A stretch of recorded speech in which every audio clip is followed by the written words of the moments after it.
Drove the Alpine Renault A110 to victory here in the 6th round of the International Championship for Manufacturers, a stage that saw only 13 teams finish out of a total 80 who entered this rally.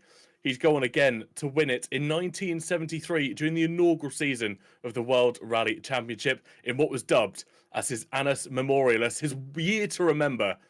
Our drivers face a similar feat in front of them today as we embark on our penultimate round of the first ever Creator Series WRC season powered by EA Sports. Myself and Isa Musing will be here to take you through all of the action as it unfolds today. Isa, how are you doing? I am doing ever so well. This is a rally that I love driving and spectating on as well. I've actually spectated this rally in real life in 2021 and 2022. It's called Rally of the Gods for a reason. I just wonder which gods will favour which drivers in this case. Absolutely correct. Obviously, the Acropolis Rally, I think it also holds that title as well, amongst many others. Some drivers here not saying it's been their best stage, a very difficult one coming up ahead of them, and more importantly, that very, very technical and long 6th stage, 24.6 kilometers. That is one our drivers will have to look out for here. Indeed, the cars are going to take punishment through here.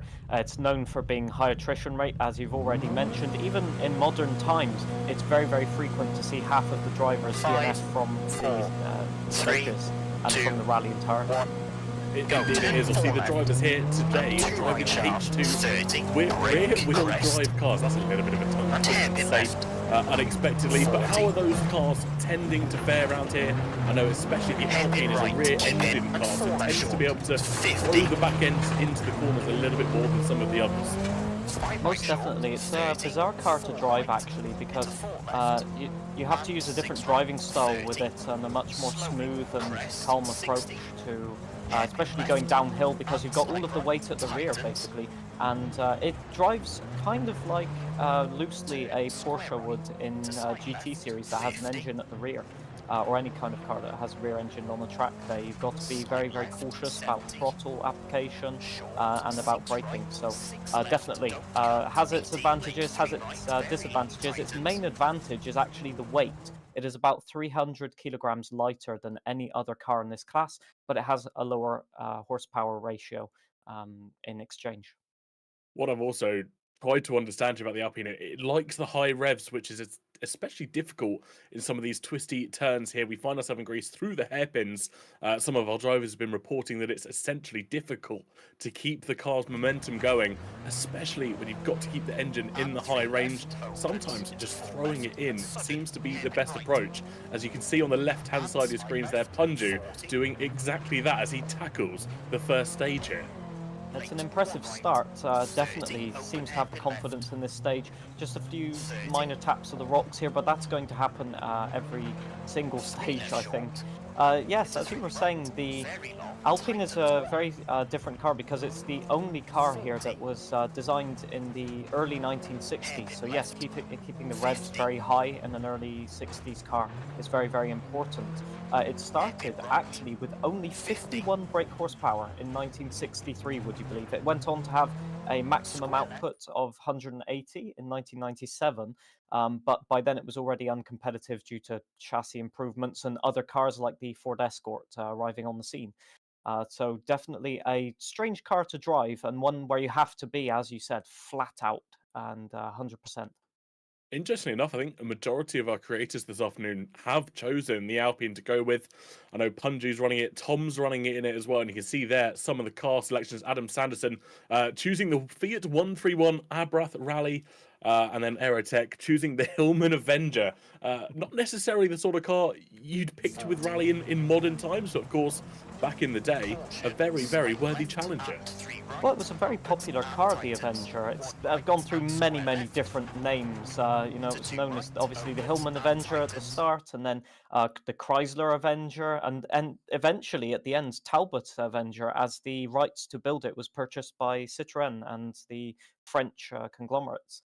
And it's not been that good a history of rallying for the car, to be honest. It was much better as a road car, but it was still very popular in clubman rallies, and it can hold its own on these events. It's a very tough car, that's for sure. Obviously, the 131 Abarth, the Mirafiori, as it's called, based on the factory where it was produced, an emblematic car, one of the most famous cars of the era, one of the most loved cars as well. And a conglomeration again of just different factories coming together, with Fiat producing the chassis, Gruppo Bertone styling it and adding all of the side skirts and the, well, iconic look of the car now, and then Abarth coming together at the ends to add performance parts and make it a car worthy of the championship in 1980 with Walter Roll. Indeed, Abarth still remains quite an infamous name among households for performance, adding to, of course, the standard Fiat parts. And it'll be really interesting to see how it fares on our rally today. It's a unique car, to say the least, compared to, say, the longer bodies of Avenger and the Alpine that we find ourselves racing with this afternoon. So it'll be interesting if Adam can really start to harness the car, use it to its capabilities, and really start to push through these twists and turns. Punju, as he wakes his way through the exit of the stage there. Patterson, about halfway through. Everyone's getting through nice and calmly at the moment. I don't see any major damage on anyone's car, which is always good news for a first stage, as they won't have a service for a first few stages here. Yeah, I think a lot of people have learned from Mexico, to be honest. They're much more complete drivers than they were at the earlier stages of this series. They're definitely taking a cautious approach to it, and that's probably the best way to do it. There's a lot of stages here, a lot of damage that you can have. So you've got to really just bed yourself in slowly to the stages and keep calm. Patterson nearly spinning out there as well in the Alpine. Again, very, very twitchy car to drive, so you've got to have confidence in it. You've got to feed yourself into it if you don't have confidence. Yeah, Patterson showing his ability to be able to transfer between the F2 cars and the rally cars here. He takes one of the most unique camera angles I've seen out of all of our creators, obviously choosing that front nose camera. Everybody else finds it a little more comfortable to sit in that cockpit just without the steering wheel in front of them. And that's where 90% of people have been focused. I think Tom, we saw on previous occasions, likes the hood camera. However, that has impacted him the minute he gets any sort of damage to the front of his car. But like I said, Patterson just really embracing it and actually really finding some time on these WRC stages. Yeah, I'm impressed right now with the driving. Patterson is a person that's had a lot of problems in the previous events in the first opening stages, getting punctures obviously in Croatia and not getting a good start, but it's looking like a confident start to this rally. Punju already through the first stage there with a time 16th place, only 15 seconds off the lead on that first one, so that is very, very impressive start, and it looked like he was on the limit right from the start here. B-Roy looking also like he's absolutely flat out on this one. That's absolutely incredible from Punju. We kind of come to expect nothing less from the man himself. He's shown dominance in previous rallies, topping the creator standings, and pretty much until you came along in round 3 and started to challenge for that title. But you mentioned earlier of punctures that have perished some of our drivers earlier on in the season. How crucial is it that they take that spare pair of tyres this afternoon? Are we expecting many punctures here in Greece? Well, in the real rally, you get a lot of punctures. Yes, there's so many rocks and stones to knock the tire off the rim. You don't even need to get a puncture. You just need to have a sufficiently high impact to damage the wheel, and it will deflate the tire. In terms of on the game, it's quite, I wouldn't say forgiving, but in terms of Rally Greece, it is a bit forgiving in that there's not too many ruts, so you can carry a bit of speed. Obviously, you want to take a spare tire because you've only got 2 driven wheels in these cars, so if you get a puncture, especially on the rear, you will want to replace that tire so that you can continue the rally. But it's risk versus reward here. The weight is... You can sense the weight a lot more than in a 4-wheel drive car because of that reduced grip. Indeed, we saw B-Roy just a second ago clipping the left-hand side of the cliff. Not exactly what you'd want to be doing for himself as he runs through the initial stages. Punju there, I think, just conversing with maybe his race engineers, just getting himself sorted for the second stage, maybe just checking how we go. But we'll have a look on board with Tom here. Not quite full bug catcher mode for himself yet, but definitely weaving and navigating that Alpine through the first sector, 5.6 kilometers, as he currently weaves his way about halfway through. Yeah, this stage is very, very tricky one because you've got start to it is quite fast, and then you've got these hairpins midway through, as you can see halfway through the sectors here. And then at the end, it gets faster again. So you've really got to be adaptable and have a very adaptable driving style to get the most out of the car. This is one of those rallies where tires and just general confidence will help you a lot more than another rally, because you've got Ah, that reduced margin of error, you've got the reduced grip of the the tires. Fiat These tires Abarth. tend to wear very quickly on the Hey, hairpins and all Aaron, I that. think So it's our time to you've go got to rip it just again. Dude, let's do adapt this thing. and improvise, I'm essentially. here for It's a lot fun like points driving now. in the wet on Let's Formula One. You don't Oh really my know how god. much You grip you're never going to know. get into You the never next know. corner, People but can you've just got to People crash. trust I'm and have banking on it. confidence and push All right, guys. as much as you can. Good luck on your stage. Yeah, I think we've seen that from a lot of our creators. They've had the ability to be able to kind of adapt to changeable conditions. In Sweden, we saw the roads were very icy. We went then to Kenya, Monte Carlo, completely different conditions each and every stage. And now we find ourselves, of course, in Greece, very dusty roads, hazards on both sides of the run, as we did very quickly see on board with Adam Sanderson. I think he was 99th in the current standings. Of course, if you want to get involved, we've got one final round next week in Estonia. So you can come along, compete with the creators, set your best lap time round there, join the club on RaceNet, I think, exclamation mark. I think it's Rally in the chat. I might be wrong with that, but I'm sure there'll be someone on hand that can help with all the commands. And of course, you can still participate in this rally as well. There's about 10 hours to go, so more than enough time to get your run in, and potentially cause an upset. Indeed, you never know. You might go fast as Vlembar, quite an infamous name here in the Create Series Rally. He seems to have been currently setting the top spots, and I know you, for one, will be wanting to go for that top spot when you set your runs here, Isaac. Oh, that's ominous, isn't it? Yes, definitely. There's a lot of talent, obviously, in these rally games. They've gone sort of as unsung heroes in the previous WRC games, but now we have this series to give them a little bit of the limelight, which is amazing to see. And obviously, the gaps at the top very, very close. From what I understood, looking at some of the chats before we went live here, there was only a couple of seconds at the top of the standings with a couple of stages to go. So it'll be interesting to see what the top of the leaderboard looks like. Yeah, it's a very, very tight leaderboard. I think there's over 1,000 members in the club now, which is absolutely fantastic. Hats off to every single person that's got themselves involved. I know I have.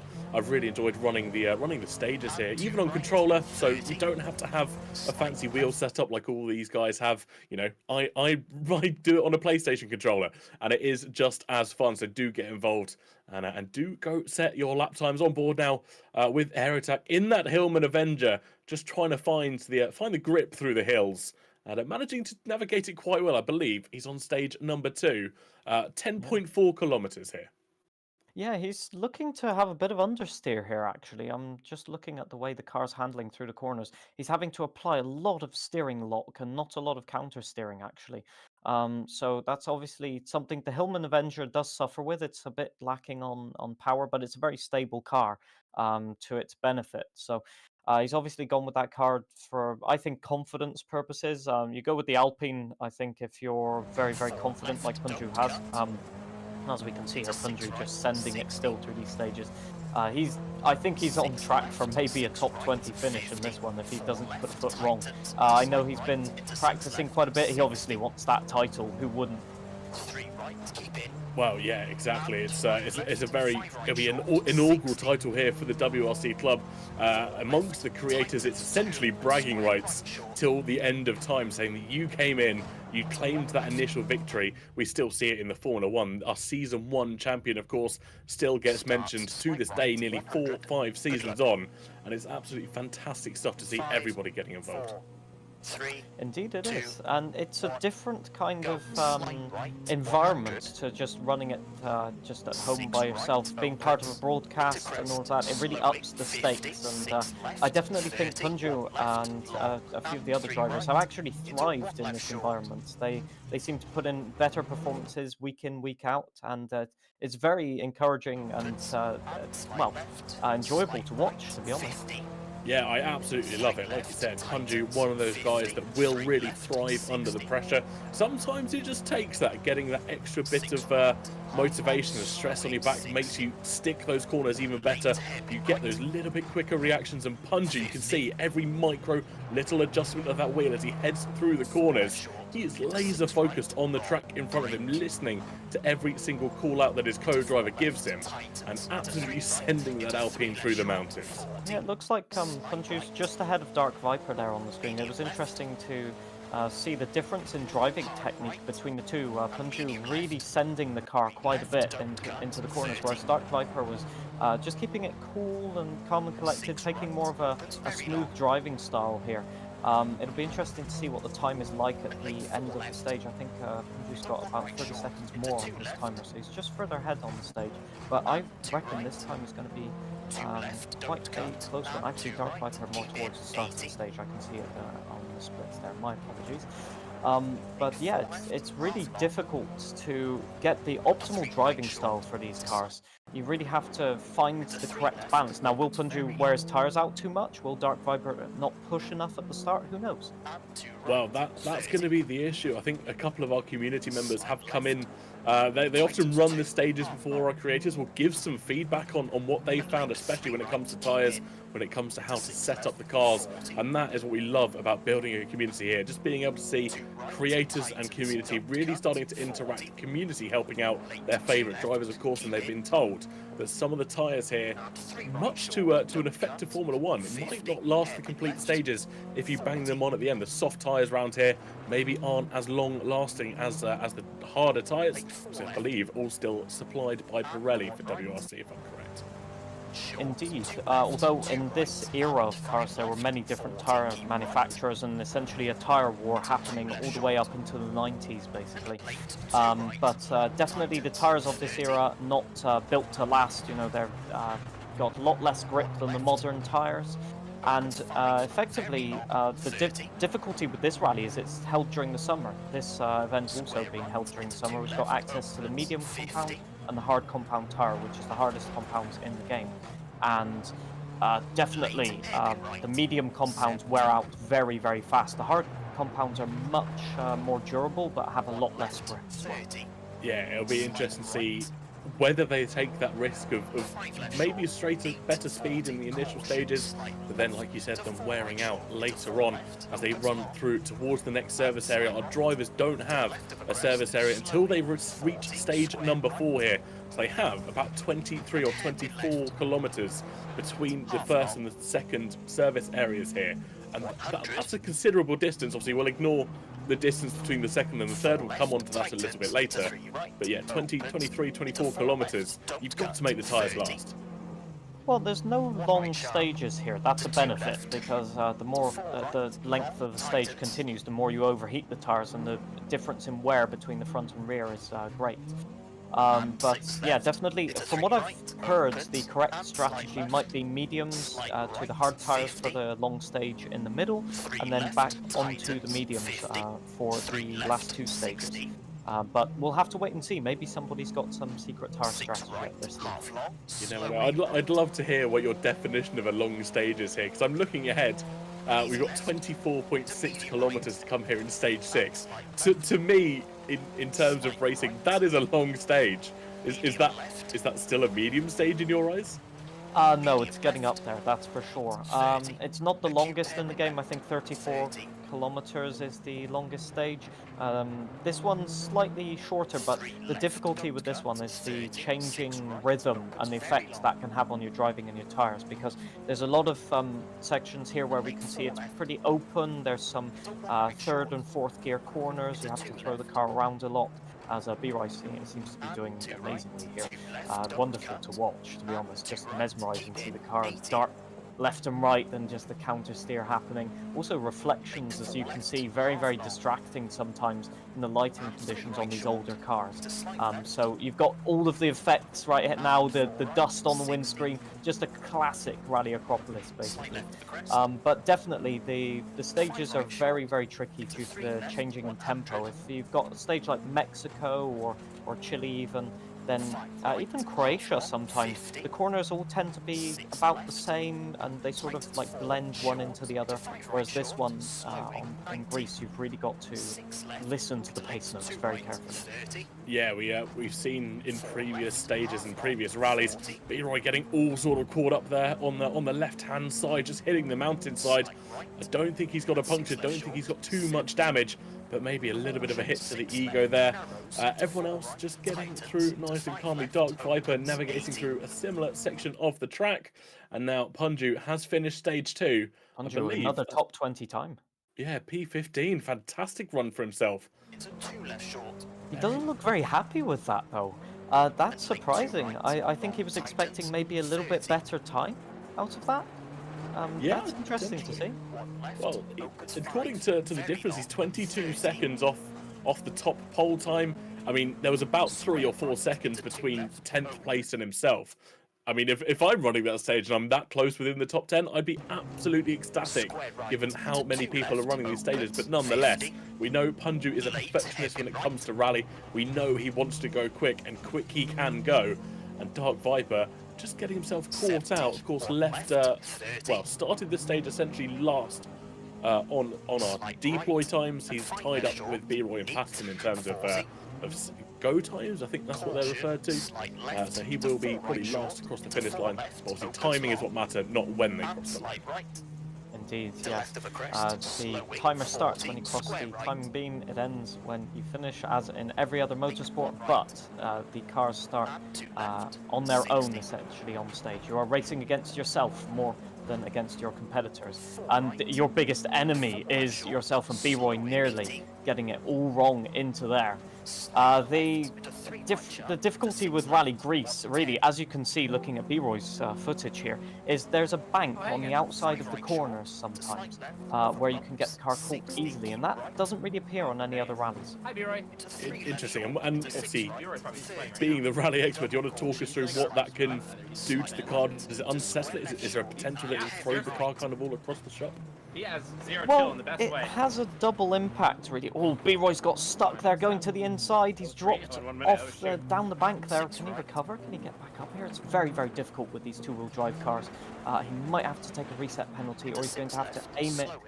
He does not want to go too far off because it can DNF him. So yeah, he's sensibly taken the reset penalty there. But as you can see, there's just little drops on the inside and outside of these corners.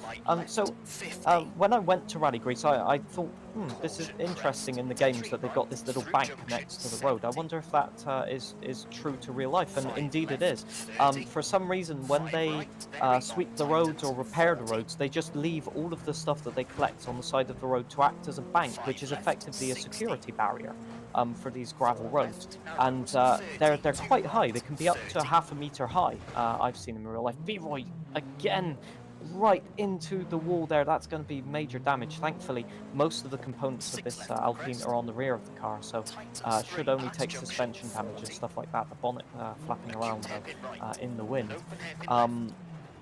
Yeah, so it can have a double effect. It can save you from going off the road if there's a cliff or something like that, but also you know, it can lead you to false confidence, really. And sometimes if you just manage to hit the tire or the wheel in the wrong place, you can just get a puncture out of nowhere, basically. I died. Yeah, it must be really challenging to find that balance of being able to full send it through some of these corners, but actually having that worry that you might really unsettle the car, nick a corner, nick a curb, and that could potentially lead to a puncture as well. I don't think any of our drivers have fallen short of that quite yet.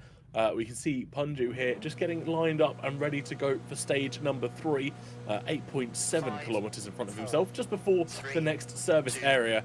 And then he will be able to repair the car, get some setup changes done for himself, and off he does launch through the first few tight corners.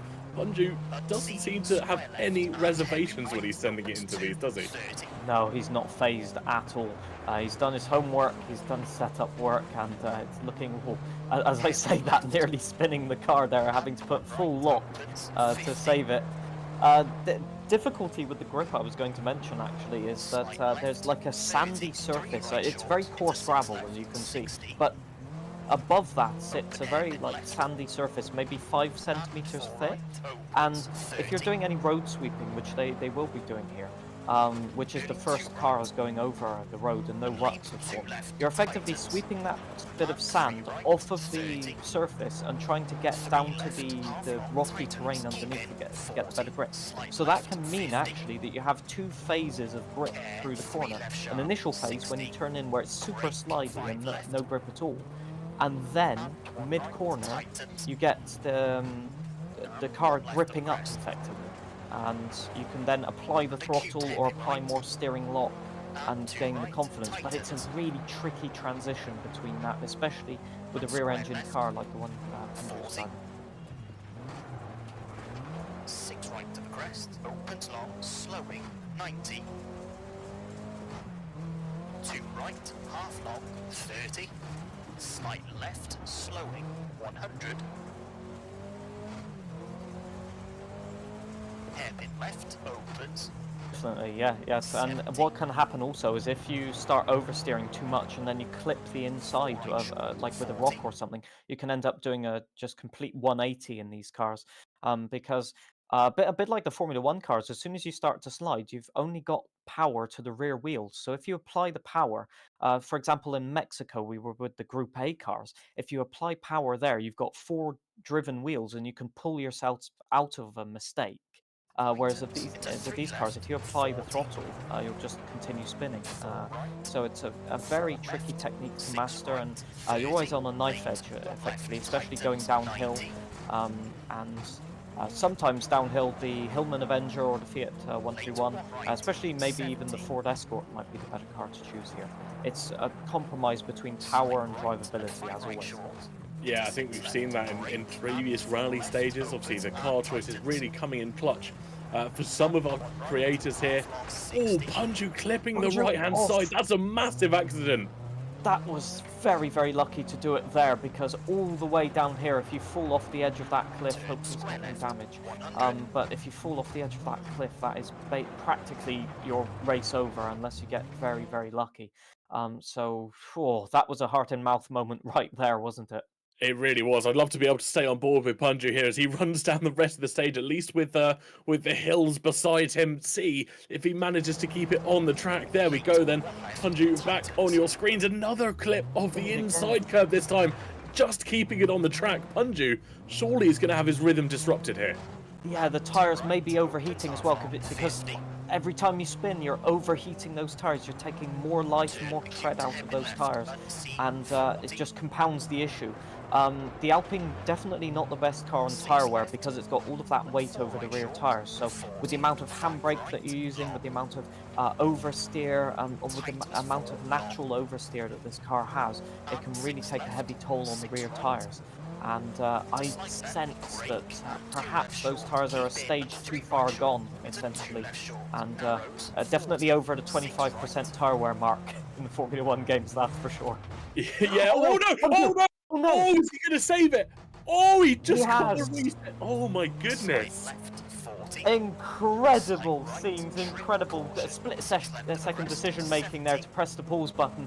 Very, very reactive, and just you've got to have your head in the game every single second. Now, obviously that would hurt a bit more in real life, but I'm quite sure that we're very glad to still have him on the stage and showcasing this on the limit driving, that's for sure. Hopefully he can make it to the end of this one. Yeah, Punju mentioned before the stages started, he warned drivers, of course, be prepared with that pause button in case you do end up going off the cliff. I wasn't expecting it to happen to him so early on in this rally, but as he predicted, he was ready with the button, and he did manage to get that pause going and the reset to track as well. So fantastic stuff from Punju there. Everybody else, but he's also on stage 3 now, making their way through. I wonder if we can just see who else is going through. Dark Viper through a very similar stage here.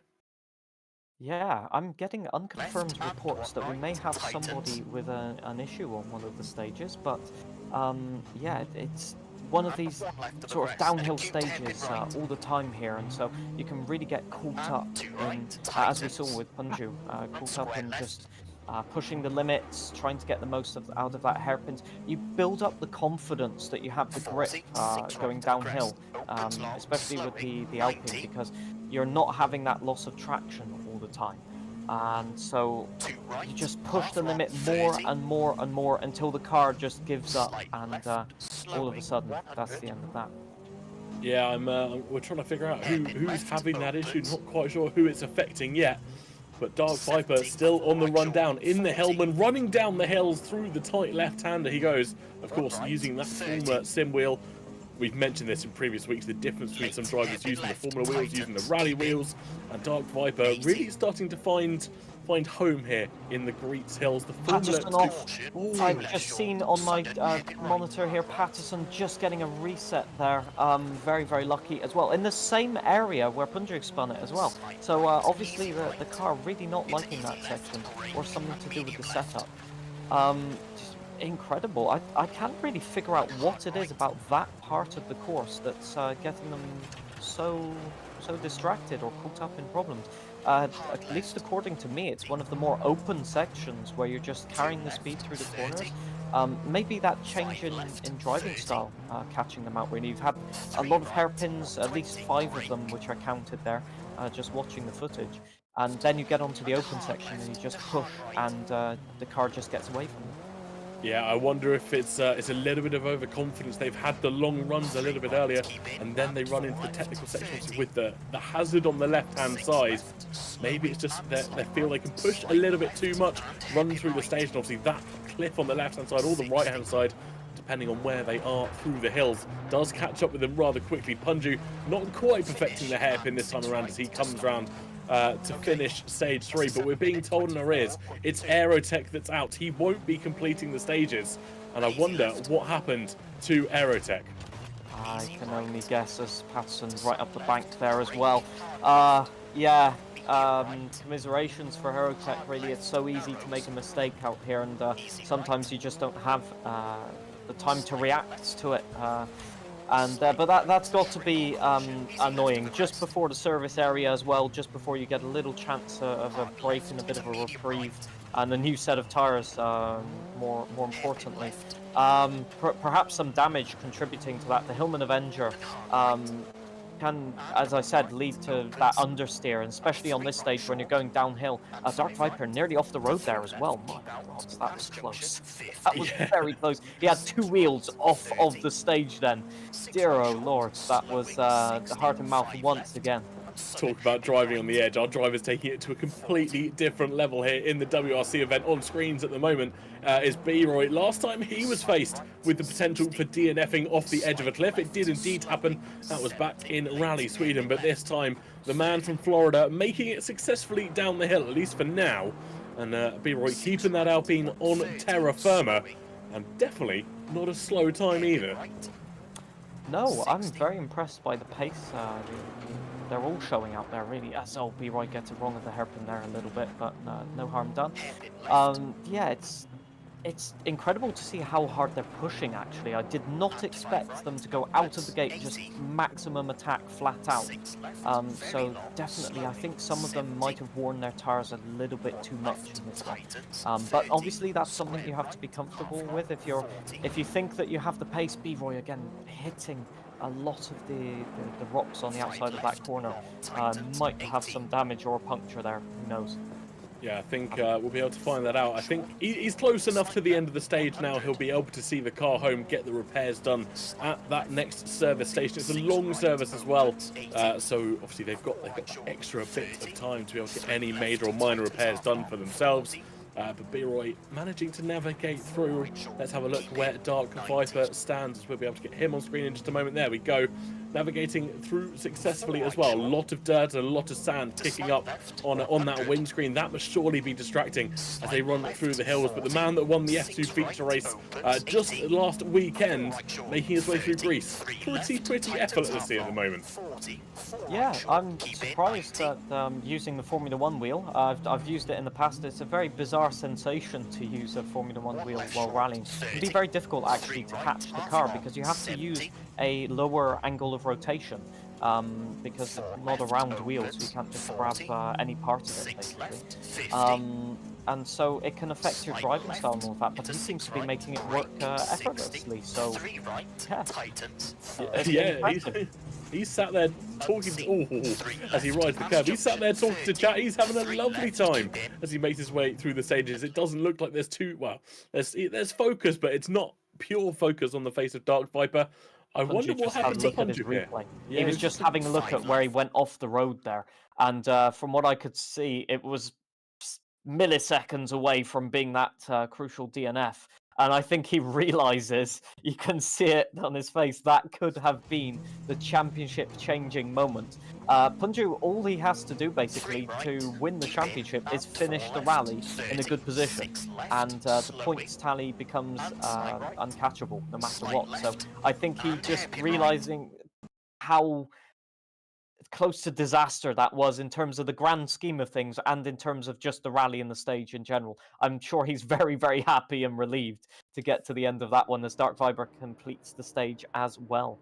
Yeah, you can see, I think it's a little bit of shock and awe, a little bit of relief there on Punju's face as he realizes that he has indeed survived the first 3 stages here. Well, they've got a lot more to come as they head through the effectively the second bank of stages here. They've got 5.6 and then massive stages, 11.1 and that infamous 24.6 stage to come before the next service area becomes available. So looking after your car will be absolutely crucial in the next few stages. Punctures is kind of the only thing that can be rally ending, apart from going off the road. On 20 minutes of stage time,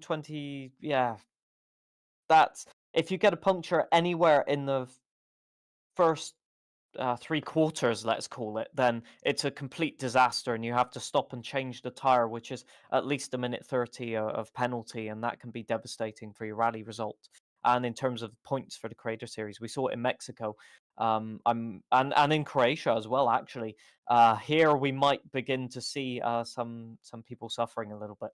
Yeah, I think we'll start to see that weigh up of possibilities as whether they can drag the car home if they're at the end of the stage, or whether they do indeed have to take that 1 minute 30 penalty.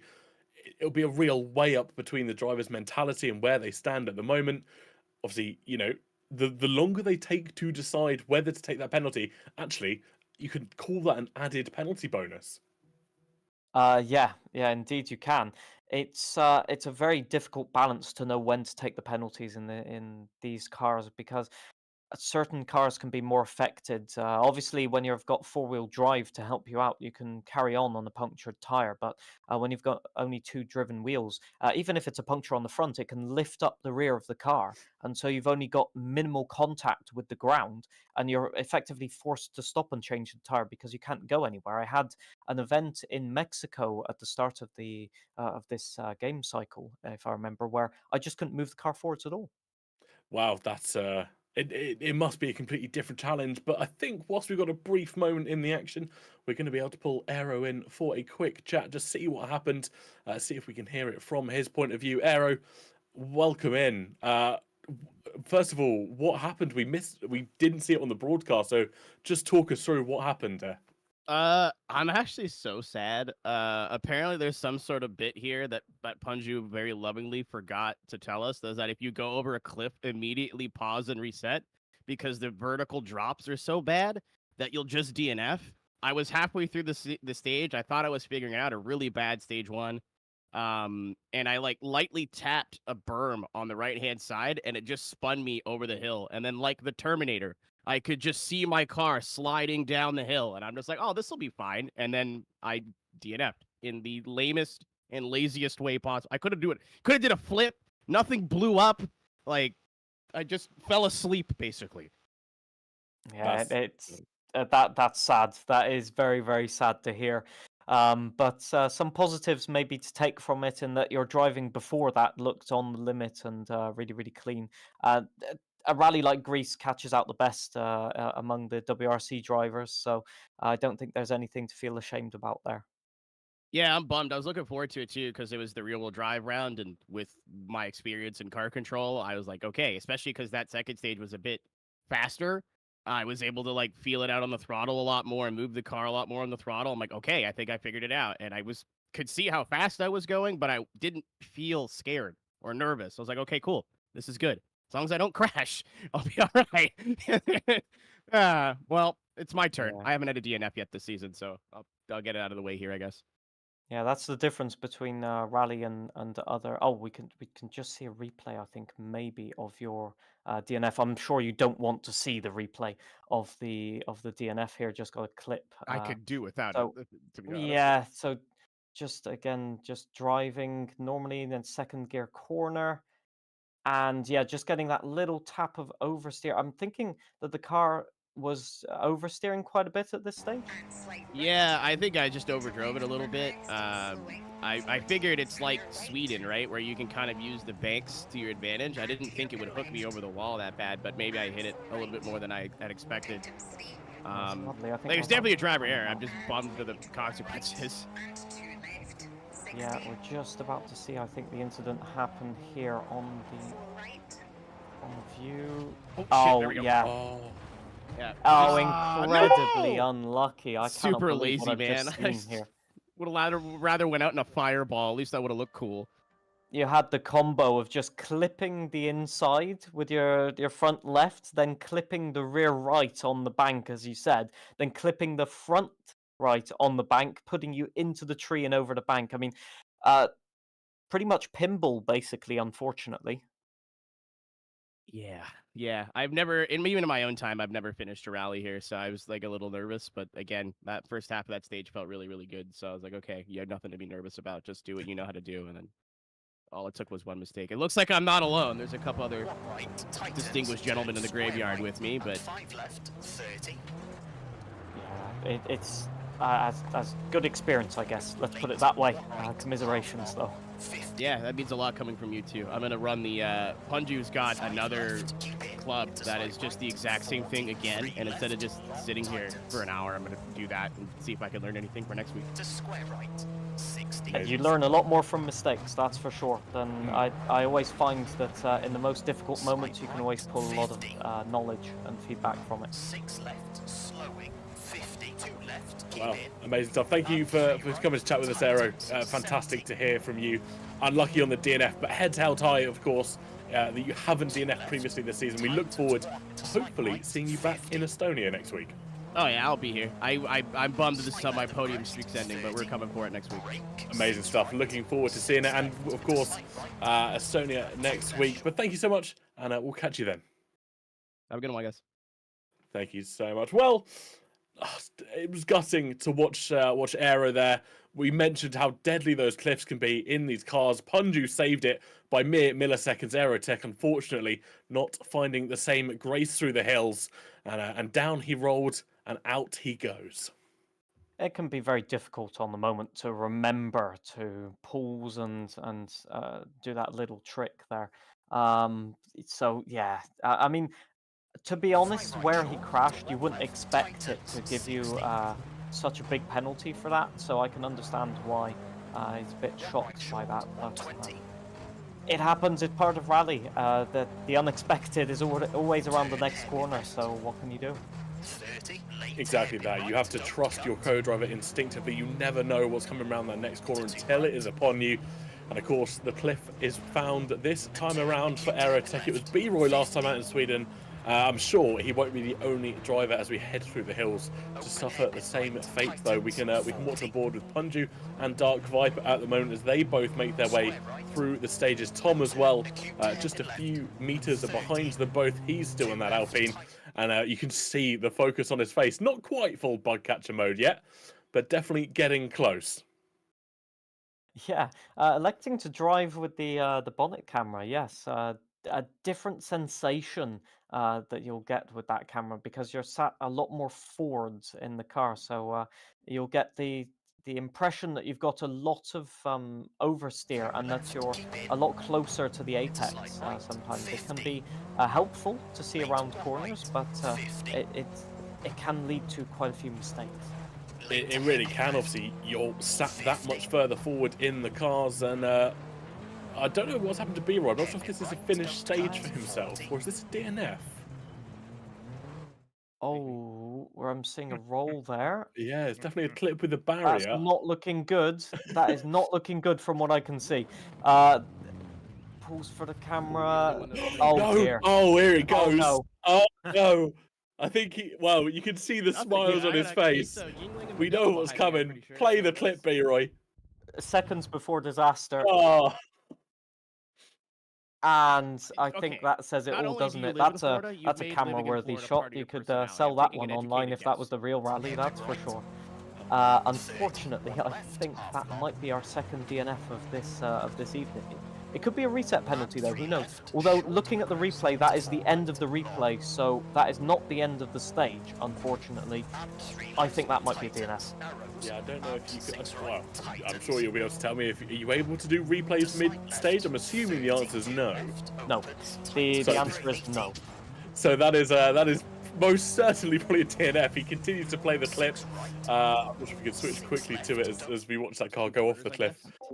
for the second time. There we go. He's taking everything off And screen. We'll get the yeah, cinematic like, view I tried it for the first for it this time, time and I around. drank, Come like, on, come on, boy. 14 of them in a day. Ironically, This is the great. only Why did I never corner where hear there about is this not a before? bank This is to awesome. save Yeah. you. This is what I was talking about. Was it That Team bank on the Modelo edge of time? the Yeah, where I was stage like, I leads like you woke into a up, false went to sense the of function, security, started and then all drinking, of a was there sudden, for like when it's 14 not there, hours, and then to left. be fair Like, to it B was Roy, there like is I a did it crash in barrier there the in the day, exact place where he 20 didn't minutes. need it. It ends exactly where he's So going off I the may road. be small, There but is a I'm sense of creative. irony in that, We're that's for born for sure. this. I think if he took the clip back a few moments, the more ironic thing was that crash barrier actually started the majority of his spin here. It is true, yes. Yeah. Crest, Ah, 40.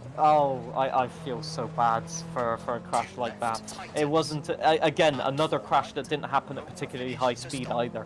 And just, yeah, going off the road. I can't believe what I've seen, to be honest.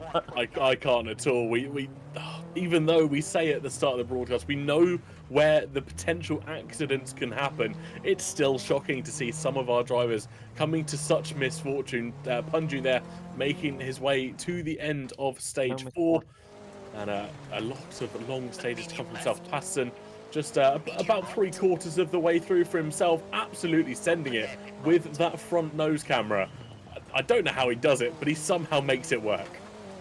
Yeah, it can be preference or confidence, really. Some people like to get a feel for what the front of the car is doing a lot more, so this camera's right at the front, so you can, get as close to the apex as possible. You can really feel the An easy left. oversteer and especially the understeer in this camera, so it's all about getting that feel for the car. And again, different driving styles suit different camera positions, apparently, a bit like in Formula Medium 1, I left. guess. Bit of medium Exactly right. that. We're being told as well. We have got a third DNF here Oh, this no. afternoon. Adam Sanderson has succumbed to the hills of Greece. I'm sure we'll be able to get him in for a quick chat in just a moment. I listen for the ping in my ear. Tightens medium.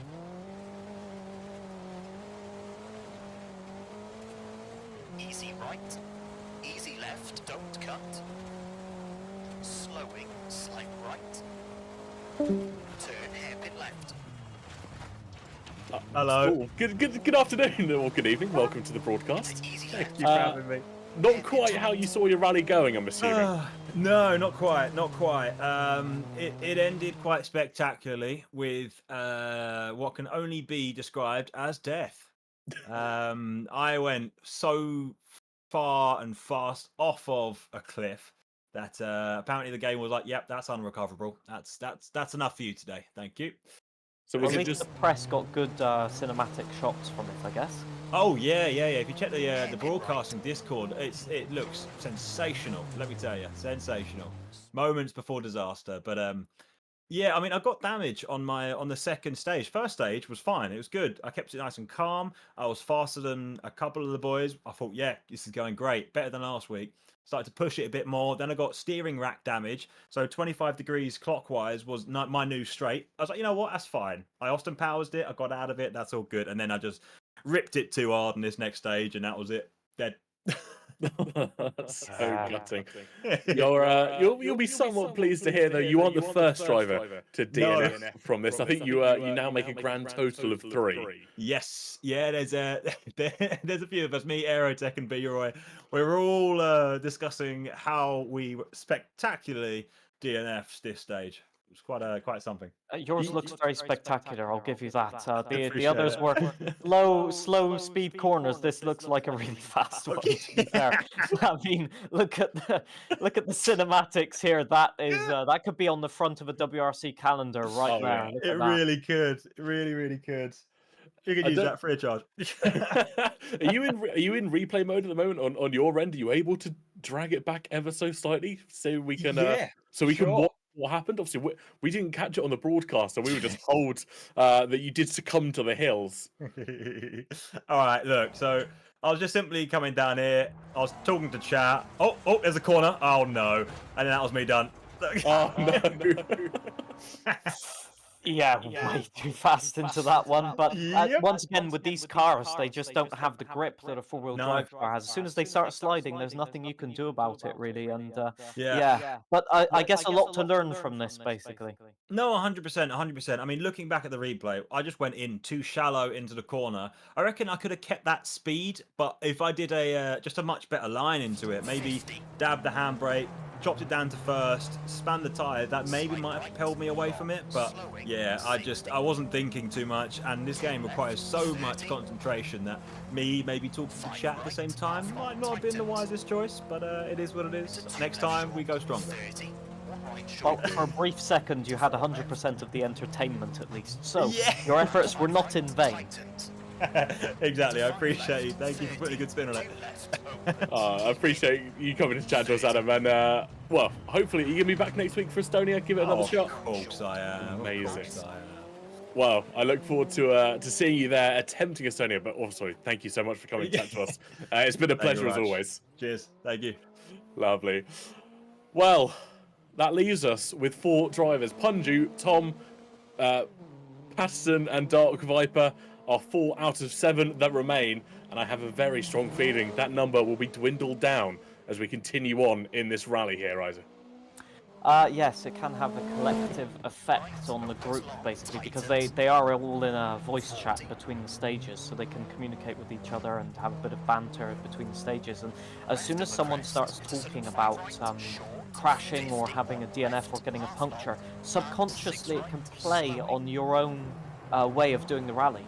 And effectively, one mistake from someone else can lead you to overthink a situation and make a mistake as well. Punju looks like he's still sending it as much as before, which is just really impressive, to be honest, that he's just got the confidence to keep going with it. Yeah, I think B-Roy there just watching his replay of his inevitable demise here in Greece. I'm glad he's able to find the humour in it, and that's exactly what it's all about for our creators. They're not here because they're the best in the world, and I think we all know that. They know it themselves. They're here because they absolutely love sending cars into corners, even if it causes them maybe not to be able to finish the course here. Yeah, I disagree with the part that they're not the best in the world, though. They are some of the best entertainers in the world. Of course. I retract my earlier statement just before anyone comes after me in the comments. We love every single one of them. They are fantastic people. And honestly, such a laugh to be able to chat to, as we've seen with a couple of them earlier on. But side by side, Tom and Patterson both very, very focused, going through the second longest stage on. Oh, sorry, not even the second longest stage on this course. The 11.1 kilometer stage number 5 here in Greece. Yeah, it seems interesting to say that 11.5 kilometers is not very long. No. A Formula One course is maybe 5-6 kilometers long, and here we are doing double, and well, none of the corners the same at all. So it's a very different event for sure. The stages in Greece are a bit longer than most of the other stages. The average stage time around 6 minutes, if I remember correctly, maybe even a bit longer than that. So definitely more of an endurance rally. Obviously in real life it's been known to be an endurance rally on par with difficulty with the Safari Rally. So definitely a different type of event to tackle here for sure. Of course, and I'm sure our drivers are thankful they've only got to drive 8 stages here. If you look back in history, back to the 1970s, the Acropolis Rally, of course it was known, it often compromised more than 50 stages and over 850 competitive kilometers. So I couldn't imagine running that nowadays.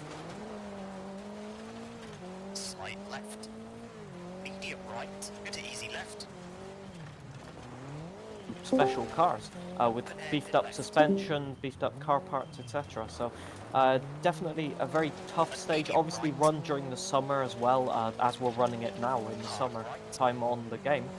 So you know, very hot inside the car in real life. I don't know, maybe they have air conditioning, who knows, at home.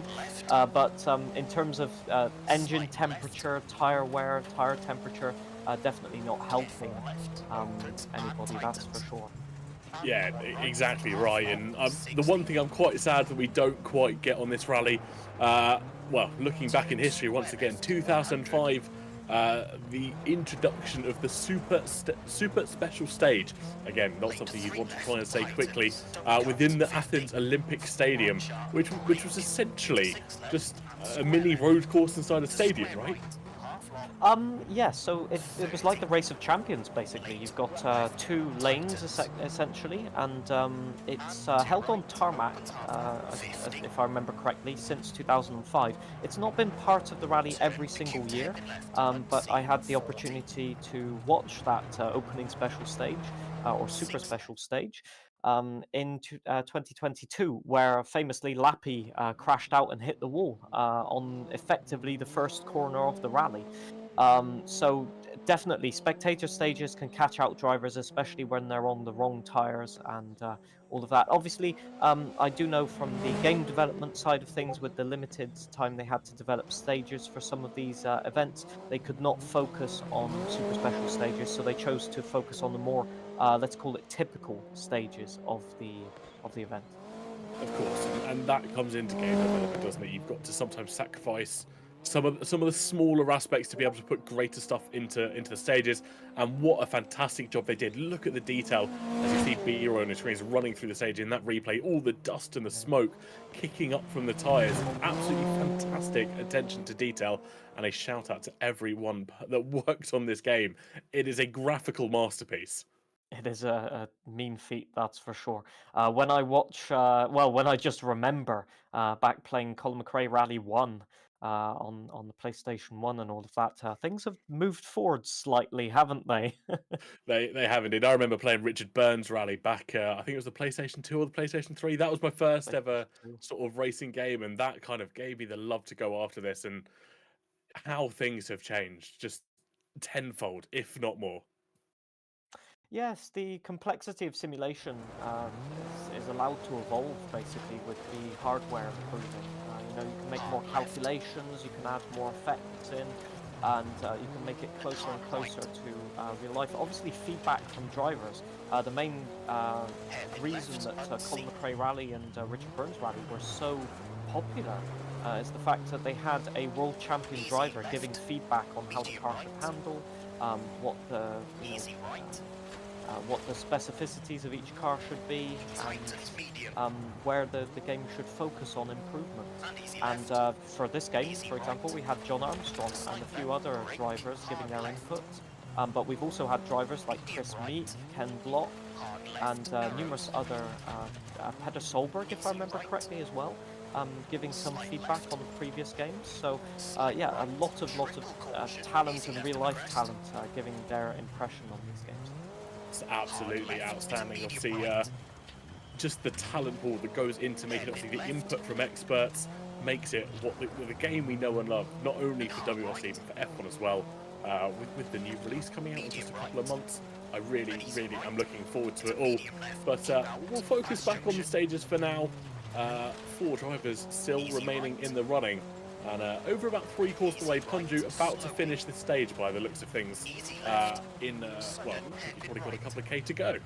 This is the same section of the stage where he spun on last time, so I think he'll be just looking to get a cautious run through the stage, maybe just completing it without any major errors. Obviously on the hard compound tyres as well, but as you can see, he's just put the headlights on. It's getting darker during the stage. That sun's setting, obviously, so very tricky when the changeable light conditions are on the horizon, quite literally. Yeah, it must really mess with how the drivers are anticipating every moving twist and turn. I think we're going to be able to get another driver in for a quick chat. We're going to be able to get B-Roy in. Here he is indeed, Mr. B-Roy. commiserations for what appeared to be another cliff ending for yourself. Talk us through it. Wait, what do you mean another? Well, I'm not going to reference Sweden, but I'm going to reference Sweden. Well, yeah, it is what it is. I'm a little upset. I had some really good pace through the first 2.5 parts of this rally, and it's a shame that just one little cliff ender can ruin you. But I guess that's rally in a nutshell. If you miss one thing, it can be the difference between unrecoverable and you're driving away. But yeah, I keep watching this replay and just kicking myself in the teeth. I missed the guardrail by literally about, I want to say about a foot, 2 feet. If I kept myself in the guardrail, we'd still be driving today. But oh well, it is what it is. Yeah, we know that the guardrail actually created part of the problem when you crash. It did, yeah. Actually, it did. I actually, you know what? I'm gonna have a little gripe with this guardrail. Actually, I don't even think it was that. I think it's the Might be the stone right now. The rocks. The rocks are the thing that done me in. Indeed, it was. Yes, you're quite right. But honestly, for my first time around Greece, like the even showing just like a fraction of pace, like in that first part of the rally, being behind Punju by 2 seconds. I mean, I'm gonna take it. Like, there's a lot to learn. Obviously, it's the first season of this, and you know, DNFs are part of the learning curve, I suppose. But just happy. It was a fun rally up until the unrecoverable slide. I was just watching Patterson's point of view there, and he nearly crashed at the exact same location where you had your unfortunate demise there. Yeah, I'm gonna send the vibes over there. Slide, please. But yeah, when I first started this stage, all I saw was the steep drops and the steep hills. I'm like, okay, the one thing that I cannot do is slide. I cannot slide off. I cannot like put myself in a position where I have to reset. I can't do any of that. And I did have 1 or 2 resets during this one, but you know, it, like, just seeing yourself go down the mountain and knowing that you're like you're on the fraction of going off. It's just it's really tough. It's really tough to do that. And unfortunately, it caught a couple of us out today, and that's a little sad, but like I said, that's rally, isn't it? Exactly that. Just living on the edge until you can't. 100%. I think it's actually caught over half the creators out at the moment. We're watching on board on stream with Dark Viper, who doesn't have the proceed to next stage option on their menu. No. Oh no! So I think Dark Viper's also succumbed to Greece. That makes 4. 3 drivers remaining. That's over half. No! That is over half of the drivers. Oh. I made a prediction, and I thought it was a bold prediction at the start of the stage, and I thought I was jinxing people by saying that 3 people DNF. But now we've got 4. I feel slightly less bad for myself. No, you made a good prediction. I doubted you, but I guess you were right.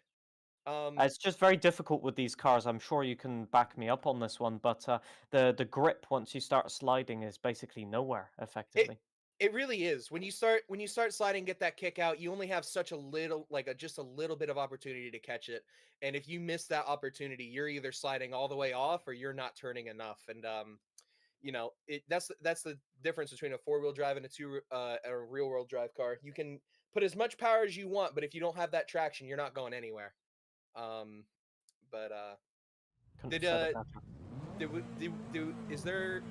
happened to him? Well, We're just trying to find out. We're trying to find out. I think he probably was about halfway through the stage. So it might take a couple of minutes. Was that it? No. He's made quite a few mistakes in this stage already, so maybe some damage on the car or something. I've seen at least 2 spins here and a reset penalty, so maybe that again playing into it, where you get distracted by your mistakes and thinking about what you've just done, and all of a sudden you're not thinking about the corner coming up ahead, and then you slide off the road. Because either you're not listening to the pace note, or you're trying to carry more speed, trying to catch up time. That's something that rally drivers tend to do way too often, is trying to push too hard, trying to make up the time that they lost. and that's when you just go sliding off the road. 1000%. And that's how I feel half the time during these rallies. Is I feel like I lose just a little bit of pace and then end up going up to where I shouldn't. And that's the demise. Some rallies like Greece and Monte Carlo, they'll catch you out so badly. You make one mistake and that's it. Or you could go to a place like Kenya. You could go, like, I know there's not very mountainous stuff around Kenya, but still you could slide a pretty decent ways and kind of get away with it. But I've just seen the replay. Sorry to interrupt you there. I have just seen the replay there. Incredible scenes. I think he just got to a road junction and actually went wide, bumped off of the road junction, so down the bank, essentially, back up the bank and flipped over the road, and then down the side of the mountain, basically. that's brutal. That's absolutely brutal. Another crash. I can't believe, you know, what I've seen there. Just unlucky at the wrong time. Just going off the road. Yeah, you gotta feel for him. All the crashes today. And that's the tough thing about Greece. And I've probably said it multiple times. But I'm gonna keep saying it. One mistake, and that's all it takes. It's all it takes to get yourself from winning it to being out of the event. 100%. And yeah, well, B-Roy, it's been a pleasure to speak to you. We'll let you get on with the rest of your evening. I'm sure you don't want to spend the next couple of hours in here chatting. Just, no, I can chat. I can chat. I can't believe you're trying to kick me out, but No, I don't want to kick you. People in chat already think I hate the crates enough this afternoon. No, it's been a pleasure, as always, to speak to you. And, pleasure, guys. You guys enjoy the rest of the rally. Chat, enjoy the rally. Enjoy yourselves. We got another week. We got another week to go. Hope you guys will be here for it. Indeed. Amazing. Thank you so much, B-Roy, and I'm sure we'll see you next week. Cheers, boys. Cheers.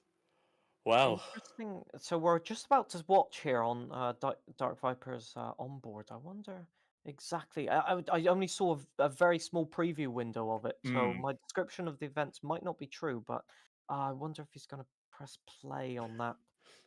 Go on, hit the button. You know you want to. It always happens as we switch to them. They just start talking from the pause menu. What I'd love to see is a photo mode, similar to what Adam Sanderson did on his crash. I want to see that car upside down over a road, and if we can get a photo of that. From what I saw, and from just my recollection of, we might be about to see it here. I'm not. Nope, it's been paused again. But from what I saw, it was just driving back up onto the road gave him the DNF, which is interesting. Let's have another look here. So, oh yeah, just clipping the inside there, putting him off, and then he's going to drift wide into this next corner. There's not much you can do about that. If he attempts to turn too much now, in this case, you're going off the road. So he attempts to correct it, try to keep the car, and then you bounce off of that bank, and essentially after that, you're a passenger, basically. So in trying to not get the car to oversteer too much and to keep it on the road, he's actually, well, there was no saving the car, really. If you look at that, 2 tires are already off the road, sadly. And at that point, just, yeah, bouncing. And then, oh, we're getting the multiple replays here. We're being teased with replays here by Dark Viper at the moment. We want to see the crash. But yeah, you're absolutely right. That rear end just clips the banking, absolutely flies off, and as soon all the as weight that is at the happens, rear. Indeed. And obviously all the drive as well, you've got no ability to put power down correct from that point. And I think he's practically a passenger in his own car. Yeah. And we're about to see it. Nope, we got the mid-air shot now. Landing. I mean, it's still not recoverable, really, because you've still got... He's doing 84, from what I can read there, 84 kilometers per hour. Yeah, you can't get that slowed down. Unfortunately, just an error in the line or error in the pace note. And then over the road, not quite rolling it, and then down the cliff. Yeah. Incredible. Just, you can see, though, how technical this rally is, because that mistake was made 3 corners earlier. And it just compounded into this mega mistake happening. And it really shows the drivers, obviously, the drivers who are out have done a fantastic job, but the drivers that still remain are on a completely different path at the moment. How they're keeping that car on the road I have absolutely no idea. But fair play and all credit to them. Obviously, Tom, Patterson, and Punju, the 3 remaining drivers, they still have 2 stages, 2 very long stages to complete after this 24-kilometer one. They've got, I think, 27 more kilometers to go once they finish this. So it's not a short end to this rally by any means. No, definitely. This is the more, it can have a psychological effect on you, actually. You think you're halfway through the rally, but actually you've got one of the longest stages to do. And so you tend to think, oh, okay, I'm at the end, I'm safe now. And then, you know, you've got 20 kilometers, and all of a sudden, the tires start getting worn down, you make a few mistakes in the driving. On such a long stage, it can have such an adverse effect. Yeah, you're absolutely correct. I think we'll have a brief moment. We'll be able to get Dark Viper in here. Easy left. Easy left of the crest, slowing. Hard right.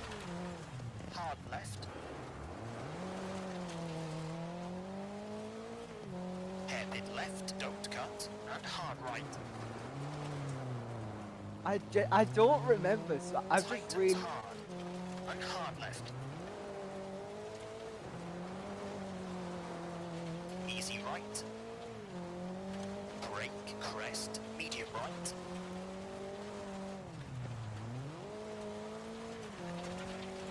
Medium right. Medium left. Into hard right.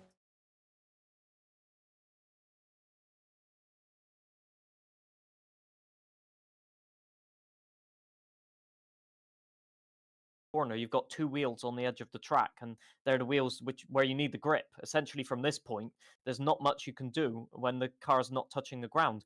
You're doing 80 kilometers here. You know, you're a great driver, but at this point, there's not much skill can help you out with. I don't think, is there? Maybe it's not at this point, no. I just... Oh, I can't believe I've done this. I was having so much fun. And that's what it's about at the end of the day, isn't it? You know, you turn up, it's a fantastic event for everybody. And you were looking quick in the initial stages. That's half the joy of it, but no, fantastic run. All I ask is, can we get a photo in photo mode of that car upside down as it goes over the road? Because that will look spectacular as a save later. How do I do that? That's a Oh, very good one. question. There we are. That's an interesting one straight away that I can see on the screen. Oh my god. It was a very unfortunate incident, because that crash, if there was a bank or anything else to stop you from falling off the road, it would have been fine. Guessing just one of those times where, as you said, just a few mistakes crept in before, and maybe you were possibly thinking about what you'd done wrong or what you can correct, and then maybe not paying attention too much to the corners. Is that a correct assessment? Yeah, I think I'd made too many mistakes early on. I just lost my head a bit, pushing a bit too hard, and it led to this, you know. We move, you know. I need a redemption arc at some point in rally, so maybe I'll be back. You're not too bad. I think you take that way too harshly on yourself. Turn hairpin left. So what kind of angle are we wanting, you know? Like... Artistic. Let's do it. Yeah, something. Yeah, about that. Mountains in the background. There we go. Beautiful. Beautiful stuff. That's amazing. Right, Another thank one you, for the guys. Uh, WRC calendar. Yes. Well, thank you so much, Mike, for coming and having a chat with us. We look forward to seeing you again. Also, congratulations on the F2 victory at the weekend as well. Appreciate that, guys. Head held high, mate. Head held From the high. high to the lows. Indeed. It Don't happens. feel afraid. Lots of people have fallen victim here, and I think a lot more in the club will do as well. But no, thank you so much for coming to chat with us. We'll let you get on with the rest of your evening. It's been a pleasure as You always. guys have a good night. You too, dude. You too. Well, I think, yeah, that just summarizes the world of motorsport, doesn't it, in a nutshell? One weekend you're on the high, and then it all comes crashing down. Patterson off the road as well. Oh, is he going to get the reset? So lucky to get that reset. He was well down the bank there. We could have had our 5th DNF of this session right there. Wow, yeah, don't This is count it out incredible. completely, because there's still over half this stage to go, and of course lots more to come in a couple of moments. But 3 drivers still navigating through successfully. Tom and Patterson practically at a similar point in the track here, almost identical actually in terms of time. But Tom about a minute up on his counterpart. Yeah, I'm guessing reset penalty plays into that. But also Tom seems to be just pushing the car a little bit more. Patterson's had a few more mistakes than Tom has. And as I say that, Tom hits the rocks. So there you go. The commentator's curse coming into effect there. Punju seems to be just well at ease with this driving at the moment. I haven't seen him make a mistake in at least a few stages now. So just well, supreme performance from these 3 at the moment. Yeah, so far so good for all of our creators. Tom on the bank there as well. It's all treacherous as they go through. Patterson's on the edge of his seat as well. Punju looking calm as ever as he navigates through a tight and technical section. I think we'll be able to switch over to Patterson as he heads through the stages now. And he doesn't look as confident. I think that WRC wheel, very new for himself. He was on a Fanatec up until a couple of weeks ago. Obviously, still a Fanatec, of course, but he was on the Formula wheel up until a couple of weeks ago. So maybe he's still learning how the full-size wheel feels. Yeah, having a comfortable wheel can really, or being comfortable with the equipment that you have is very, very important for a rally where confidence is key, essentially. But obviously having the ability to be a bit more smooth with your inputs, rotate the car a little bit, you know, use a higher wheel rotation, things like that, can really help in the long run. So I think Patterson's been making less mistakes. Obviously in Croatia he had a very, very bad start to the rally. So this rally has been a lot better already for Patterson. Yeah, it has. I think as much as I think the new wheel has come with a somewhat bit of new confidence as well, being able to just adjust the car with the ever so slight more precision. You see a little bit of a tad off to the right for himself as he heads through, but again regaining focus on the stages. A quick glance up at his chat, but still putting pedal to the metal. Metal. No. Ooh! Patterson off and Oh. another penalty. Oh, I couldn't believe what I was watching there. Just all the way off the stage, a missed pace note maybe from Patterson. It looked like he was carrying way too much speed into the corner. Yeah, just 2 gears too high effectively into there. Very, very lucky once again, just to be able to remember to hit that pause button. And I think Patterson's a little bit shaken from this, to be honest. He's driving a bit over the limit at the moment. So again, maybe trying to recuperate that lost time. Yeah, I think it's exactly that. It's a trap a lot of drivers will fall into. They'll gain that extra second or so. Punching the wall as well, taking presumably quite a bit of damage from that. That was a heavy hit in 5th gear. So I hope the car's okay. Hopefully no puncture. But it's all happening on this stage, isn't it? The second half of this stage is the danger zone, as you can call it. That's for sure.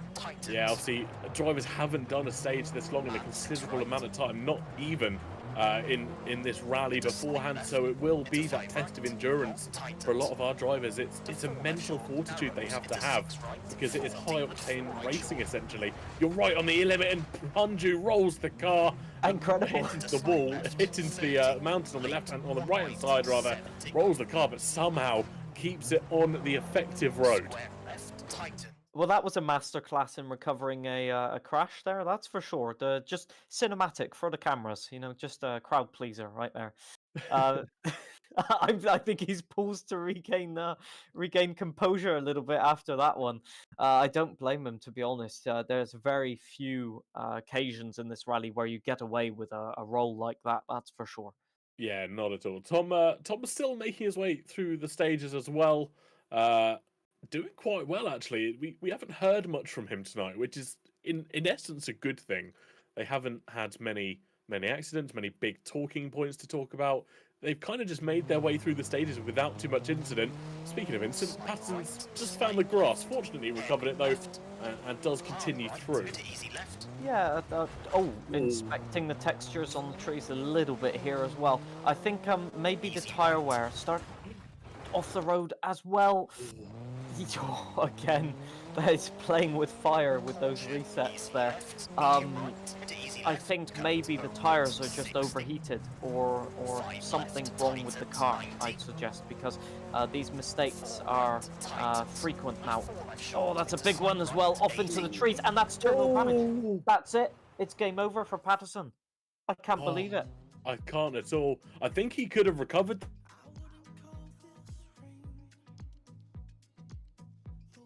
Full speed.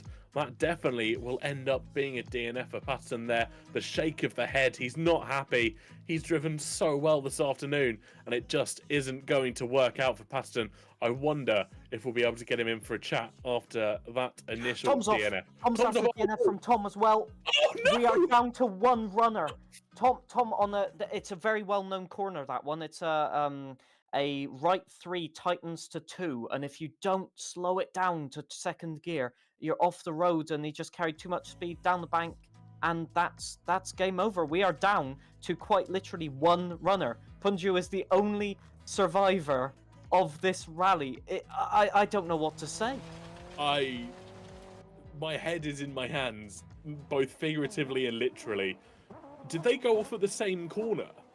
So Patterson went off just before the section where Tom went off. You're talking maybe 20 corners difference, essentially. Oh no! I can't believe it. I can't at all. We've got Patterson in for a chat after that unfortunate DNF.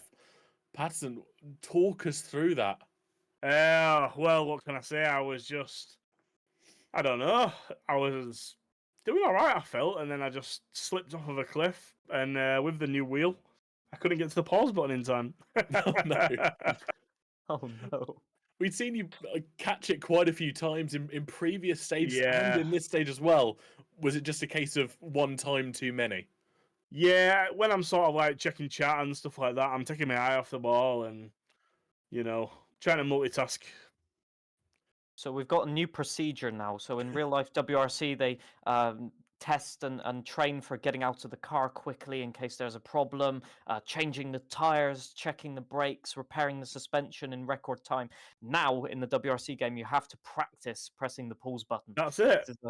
There we go. Grueling stuff for training in the Crater series here. I can only say that was very, very just difficult to watch in the sense that you were just soldiering on after the mistakes and a valiant effort. And thank you. I think what happened is you just clipped the rock on the inside of the sort of cliff there, and it just spat you out into the trees, unfortunately. That's it. I think it's yeah, here it now. was. Oh. And again, as we were saying for other drivers, one of the only places where the cliff won't save you, where the build up of rocks won't save you, it's just super unfortunate. Yeah, miserations. It's a shame. Really. It's a shame. But it was a good rally overall. I was really enjoying the rear wheel Alpine. It was a good car. I think what I was doing, I was just a bit slower than the other guys. I think I'm just braking into every corner. I'm not letting off the throttle. So that stage I was just letting off the throttle, not really using the brake, trying to get back on the traction really quick. But yeah, I think I need to do a little bit more practice for next week. Yeah, I don't know if this will ease the woes in your heart, but obviously we started with 7 drivers this afternoon. Yes. We're down to 1. Oh no. Punju is the only driver left racing. Tom sent it off a cliff about 20 corners from where you did. Oh wow. And other drivers unfortunately sent it earlier on in the stages, but yeah, don't fret. You weren't the only driver to do it. I'm sure. Well, I'm quite positive you might not even be the last. No, that's right. Punju has got how many? 2 more stages to go on his own. 2 more stages, indeed. Well, until Izamusen goes and takes over. Well, I mean, you're saying that, but in practice, I've also DNF'd multiple times. So this is one of these rallies that can just catch you out no matter what you do, no matter what you try. Sometimes you just have to get a little bit lucky. I mean, Punju's got a bit lucky on certain stages here, pressing the reset button as well. Has he? Okay. Yeah. So everybody making the slight mistakes in this one, that's for sure. Wow. Okay. Fair enough. Yeah, I think just the amount of hairpins in this this rally is just crazy. Every couple of corners it's a hairpin, which I lose a lot of time in. So yeah, it was a tough one this week. As seen by the DNFs, if I'm honest. Oh, exactly. Was it more the change of tempo or just the fact that there's so many hairpins? Like going from fast to slow gravel can sometimes be a big challenge. No, do you know what? I didn't have that problem. I was all right. It was more just the challenge of the hairpins, not getting the right. Oh wait, I think this is the DNF here. Oh wow, that was such a rubbish one. Oh wow. Yeah, I think it was just more the slow, and then you sort of getting into the rhythm of it, and then it's hairpin, and you're like, oh really? Yeah, it can happen so fast, as you said. The margins of error are just nowhere. There aren't any on this. The track gets really narrow at points as well, and you think, oh gosh, I could clip my car right anywhere here, and you're gonna DNF, which is always playing in the back of your mind, so you're having to be cautious. But yeah, it was fun overall. It was fun. Wow, And then I guess. Oh. Hello. Hello, we have a Tom in here as well. We have a rogue Tom in the com booth as well. Hello. But Patton, I'll quickly finish up with you. Thank you so much for coming and chatting with us. Fantastic effort on the stages today, and we look forward to seeing you again. Yes, no problem. Take care. Take care, mate. I'll see you soon. Well, Tom, DNF number 6 of 7 here this afternoon in Greece. It stands with one driver remaining, just Punju himself. How did it go for you? Oh, mate, I was doing so well. I was cooking everywhere, and then flipping. I said, oh, I'm feeling good again. Boom! Send it off of a flipping cliff. See you later, motherfuckers. Oh. It was probably gonna do like. That corner is notorious. I just want to tell you that there's many a driver that has been caught out by that corner because the pace note leads you into thinking that it's a very fast corner. I think it says a right 5 or something, and then tightens into 2. So as you can see on if you don't get it slowed down, there's just nothing you can do, and that's exactly what happens. Yeah. I don't know what to say about that one, to be honest. Oh yeah, we see it. Yeah. It was really unfortunate. I was like, thing is, I feel like I left a little bit of focus on the table there, as I was saying, like, oh yeah, we're pretty good again, guys. It's looking good, because I literally flipped like I think 3 times in one crash. And I made it on my right wheels again a little bit earlier. So I was like, oh, let's go slowly but surely. Let's get back into it. And then right here, I was like, oh, I'm feeling good again, guys. Oh, never mind. Oh, it was such an unfortunate crash. You could just see the moment of realization that hands go to the head. It was honestly it was Patton crash, and then about 10 seconds later, I just heard a call in my ear from Isa. Tom's off as well, and I was like, oh, it was just one after another, but so unfortunate. Yeah, I mean, to be honest, I would say, because obviously I did the WRC Creator Series 2 weeks ago, and I thought Mexico was my favorite, but honestly, man, Greece is so much more fun. It was incredible. It was so much fun. You could keep it so close to the inside everywhere. I guess maybe I became a bit better than last week as well, obviously, because I did the whole thing last week. The crazy thing is, I made it last week to the end, and then now I flipping crash out the second one. Maybe I got too overconfident. I think it's the nature of Greece, though. The changing tempo. You've got some very tight hairpins, and then some fast sections, like unfortunately the one where you went off. And maybe that has a difference between here and Mexico and a rally like that, where it's all slow speed stuff. Maybe just a difference having an effect there. Yep. And I heard next week it's going to be crazy as well with the stage and like flying cars or whatever. So maybe I'm going to have to join the next week as well. Let's see. Estonia certainly is jump happy, put it that way. So there could be a bunch of tree texture inspecting. That's for sure. Yep, yep. Not talking from experience, obviously. No, of course not. I mean, you got to do a little bit of inspecting to know which tree not to hit, right? So maybe I'll have to do some inspecting as well. Very true. Amazing stuff. And thank you as always for coming to chat to us. You're always such a positive attitude, no matter whether it's a good result or a bad result, and it's been amazing. Hey, I'm taking this as a W, man. I'm taking this as a W. I thought I was gonna be off the flipping track already quite like a lot earlier, so that was a good evening. No, I really enjoyed having you on, and we look forward to seeing your next appearance here in the WRC. So amazing Hell stuff. yeah. Good luck with Panju. Wow, he's got 2 stages to go, and we'll chat to you in a little bit. All good. Amazing stuff. Thank you, Tom.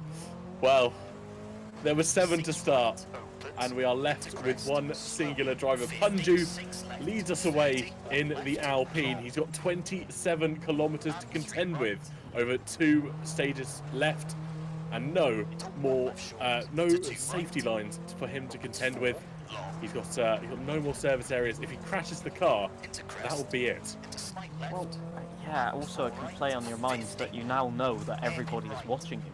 You know, that you are the sole center of attention here, and it's a difficult one, that's for sure. Also, getting towards the end of the rally, you're now on new tyres, so you've got that sense of grip, you've got the sense of confidence back a little bit.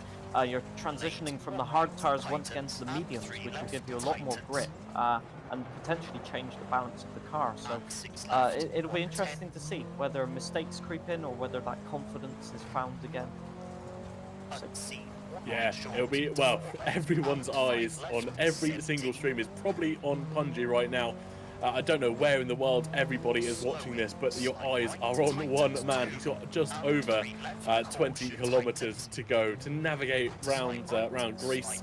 And I think if I was a betting man right now, I know where my bet would be going. I wouldn't like to say, I don't want to jinx anything at this point. I want to see at least one driver make it to the end, so...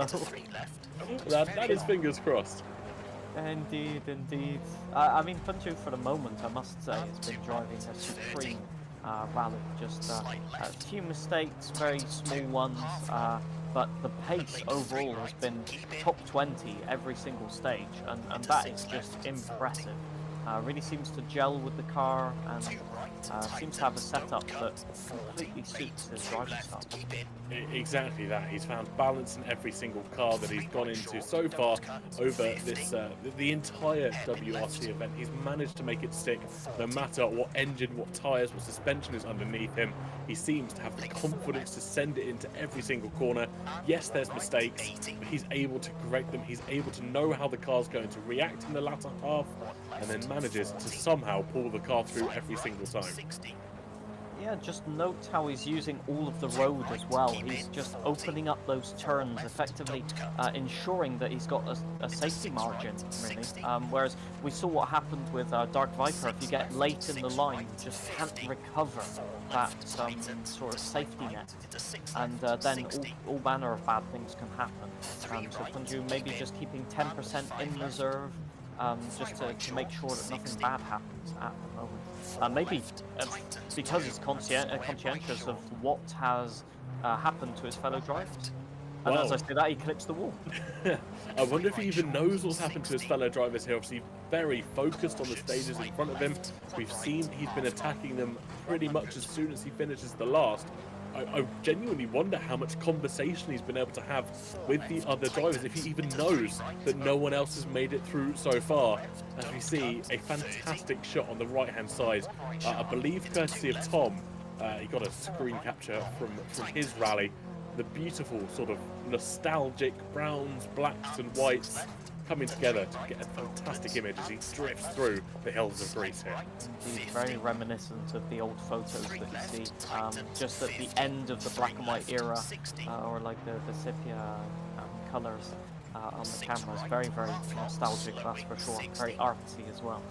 And what is artsy as well is the pace that Punju is currently setting. I think this is a supreme run, and he's getting the maximum out of the car, as far as I can tell. So it just, yeah, showing everybody how it's done for the moment. Yeah, fantastic demonstrative drive here from Punju. Bear in mind, of course, when he finishes this stage, he'll still have another 13.5 kilometer stage to go. I'm guessing if they're similar or identical in length, are they just one reverse from another here, or are they just coincident that they are the same length? It can be a coincidence. I think they might be the reverse stages. I must admit, I have got myself mixed up a little bit in the stage order, but it could be if they are very close in length that they are the reverse stage. But that can play a deceptive game on you, effectively, because you get used to driving one stage uphill, and then as soon as it's downhill, your speed is different, the way the car handles is different. So it can play against you effectively. Yeah, I guess your muscle memory somewhat kicks in, but then you've got to remember the car and the track, or the course rather, is completely different from what you drove before. Obviously, we're going uphill quite considerably through this stage, and then, like you said, as they head down the hill, the car, the physics, the weight, the gravity of the car itself will be completely different to what they've experienced. It's like trying to drive Spa in reverse on the Formula 1 game, for example. You get lost through Eau Rouge. Even if you know where Eau Rouge is, you'll still get lost. So yeah, it's very, very tricky for sure. But I think also Punju's very aware that the points are on the line, effectively. If he manages to get to the end of this rally, he's virtually, well, he is guaranteed second place finish in the Creator Series, effectively, or at least a podium finish, depending on who else completes this rally. So that would be, I think, enough points to secure him the championship. Amazing stuff. Well, we wait in anticipation to see what happens. Of course, some drivers, or some of the creators rather, will do this in their off time. I know Rift Blondie ran her stages a little bit earlier on, obviously not being on the broadcast this week, but like we said, a lot of them do enjoy running them just in their free time. It's a little bit of downtime from what they're usually driving, obviously whether that be the F1, the F2, or GT cars, and WRC brings a completely different equation to this. And some find it very therapeutic. Yes, I've also heard a lot of drivers talking in their off time. As Punju's clips the wall there, you don't want to get a puncture, that's for sure. But it's okay to take risks on these slower sections where you know you're not going to go off the road, that's for sure. And that's one of the intelligent things to do in this rally, is push the corners where you know you're safe. And then on the corners where there's a huge cliff on the side, you really have to be careful. Some of the pace notes as well, not the correct timing, at least in my opinion anyway, but that varies from driver to driver, so maybe he's got his pace notes dialed in, but that can have an effect as well. But as I was saying, a lot of the drivers use this game actually to train a few of their bad habits out of the system effectively. I forget exactly who said this to me. I think it was multiple drivers actually saying that this game taught them a lot about traction and how to use the grip better, and that actually it helped them quite a bit when they went back to the Formula 1 games or GT games in terms of just basic car control. That's some fantastic stuff. Obviously, learning from different classes of cars is so crucial. And like you said, if you're going to learn traction anywhere, learn in WRC, learn it on the sand. Oh, it's a roll! It's a roll! Just for the cameras at this point and to show off, you know. Yeah, but as I was saying, yeah, you learn it on the sand, learn it on the gravel, learn it on the tarmac. As I thought he was going to go off again there, and then apply it to the tarmac roads. Another He's bump. Rattled. He's really is. A little bit. I'm not surprised. That's the second time that he's had a crash like that. He must be counting his lucky stars at this point that nothing bad has happened so far. It just proves how little margin of error you have, really. Yeah, exactly. He's almost at the end of this stage, so he'll be very fortunate for that. He'll have a brief breather, and I'm sure he'll take advantage of being able to do so before he gets ready to go again for the final stage. We've seen some fantastic photos being sent in by members of the community. Don't forget, if you want to send some of your rally photos in, or you want to get some clips in from the F1 or F2 events on the weekends, !Discord in the chat. That is on Twitch only, I'm afraid. And you'll be able to join our Discord, you'll be able to send in some clips, some photos, and even might see one of them featured on a future broadcast. We love the artwork, that's for sure. It's amazing how many beautiful shots you can get with the lighting in the game and the general just spectacular nature of rallying and the stages that we have here. You know, if you don't focus too much on the driving, just everything looks picturesque. Really. 100%. I think we've said it before, the scenery and the graphics in this game, absolutely spectacular. They're taken to a next level. When you get that photo mode engaged, Punju just clipping the inside of the hairpin. I think he'll have a bit of a laugh. He does indeed, a little bit of a giggle coming from himself, but I'm hoping... I think photo modes in games are severely underrated. The amount of beautiful shots you can get are just next level sometimes. Indeed, definitely. The shots that I've seen, especially from rally games, but also from the Formula 1 game and the advancements they've made in photo mode. I remember back, years ago now, where the only photos you could take was just the replay cameras, and you just had to screenshot the right moment, basically. So lots of advancements have been made, and it's impressive to see the amount of technology that goes into these games. I'm just making a lot of mistakes here. I wonder, perhaps, is there some damage on that car? It won't really affect him this stage anymore. He's got to the end of it, but I say that, I say that, and there we go. Big breath of fresh air there. A lot of little mistakes from Punju. I don't know if it's damage or if it's just maybe feeling a little bit of fatigue from the last stage. Pressure. Yeah, I think it is. He's had a lot of driving to do. He's got another stage to contend with as he's about to cross this line. Maybe he's just got to take that quick 5 minutes, just get back in his own head, get back in the rhythm, and then go again for one final time. Yeah, it's so tricky, and I can't imagine the thoughts that are going through his head right now in terms of he knows other people have made mistakes and have not gotten away with crashes that have been smaller than what's just happened to him. So, yeah, definitely. I think he'll be counting down the kilometers, quite honestly, and counting down the sectors until the end. He's definitely at one with the car, showboating. I love to see it. Lovely stuff. But important to not get overconfident, put it that way. Yeah, exactly. 13.5 kilometers more to go for himself. I think there's a little bit of realization that he knows how close he is to finishing this rally. I wonder if he's been told by chat now that he is the only driver to get this far. More hands of celebration coming up on his camera. And yeah, he's doing a very quick time. I think that's 19th so far in the overall standings. It's interesting to look at the gaps, actually. You've got, 46 seconds, and that's not even, I think that's just the end of the top 20, 50 seconds. So the amount of DNFs, the amount of problems that people have had shows in the times, really. This is more of an endurance rally where, we're not used to seeing these gaps. Even Max Verstappen dreams of gaps like this, essentially. And it can be deceiving to see the field so spread out. However, it's just the little resets to track, the little spins, maybe puncture here and there that just completely spreads the field apart. Yeah, it's a completely different kettle of fish than what we've seen in the past couple of weeks, but the top 10 might have been separated by pure half seconds, milliseconds. This time around, there's a bigger gap between the two as we watch on board with Punju and Punju alone, who gets ready to get prepped for stage number 8 here.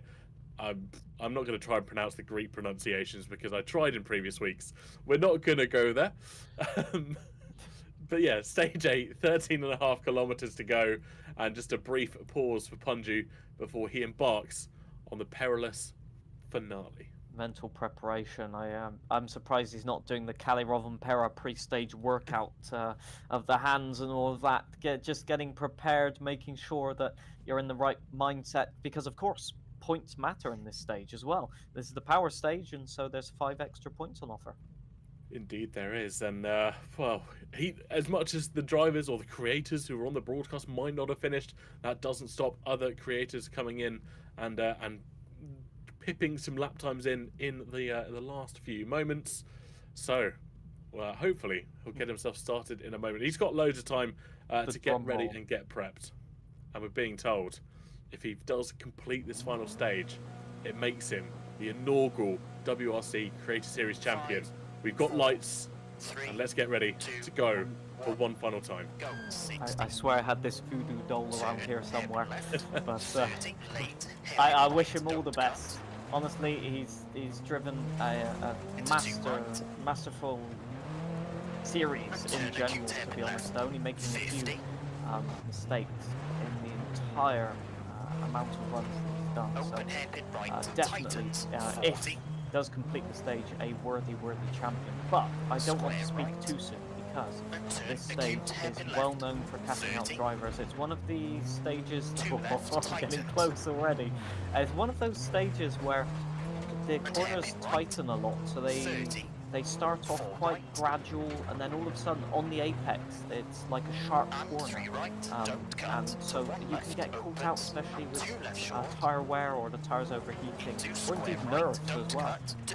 Many a time I've been caught out by being on the last stage and wanting to get that last stage win effectively, and it can lead you astray. It can indeed. I think as the kilometers count down here, handbrake goes on there. You can see the symbol. Moment. I want the heart rate monitor right now, just to see what's happening. I think it'd be definitely off the triple charts. figures. Yeah, definitely. He still looks calm though. I think that's one thing we've seen from Punju throughout the entire season so far. He's had these hairy moments. He's had some moments where it's been heart in mouth. But to him, from the camera, it's a laugh and a chuckle. He's loving it. Every single opportunity. You've got to appreciate and admire that, haven't you? You know, no matter what the game throws at you, he's always got a smile on his face, always seeing the positive side of things. So, you know, what more could you want from a driver, from a person in general? Just absolutely incredible mindset and incredible person in general. Exactly that. He got demoted to the F2 Creator Series in an unfortunate series of events in playoffs last time around. He's come in to the WRC event with his head held high and a fantastic positive attitude. He's taught everybody else the tips and tricks of rally and shared his undying love for it. And now he's got about 10-11 kilometers to go until he's pretty much confirmed to be the WRC champion, as long as he completes this stage. He has 2 hands on that trophy already.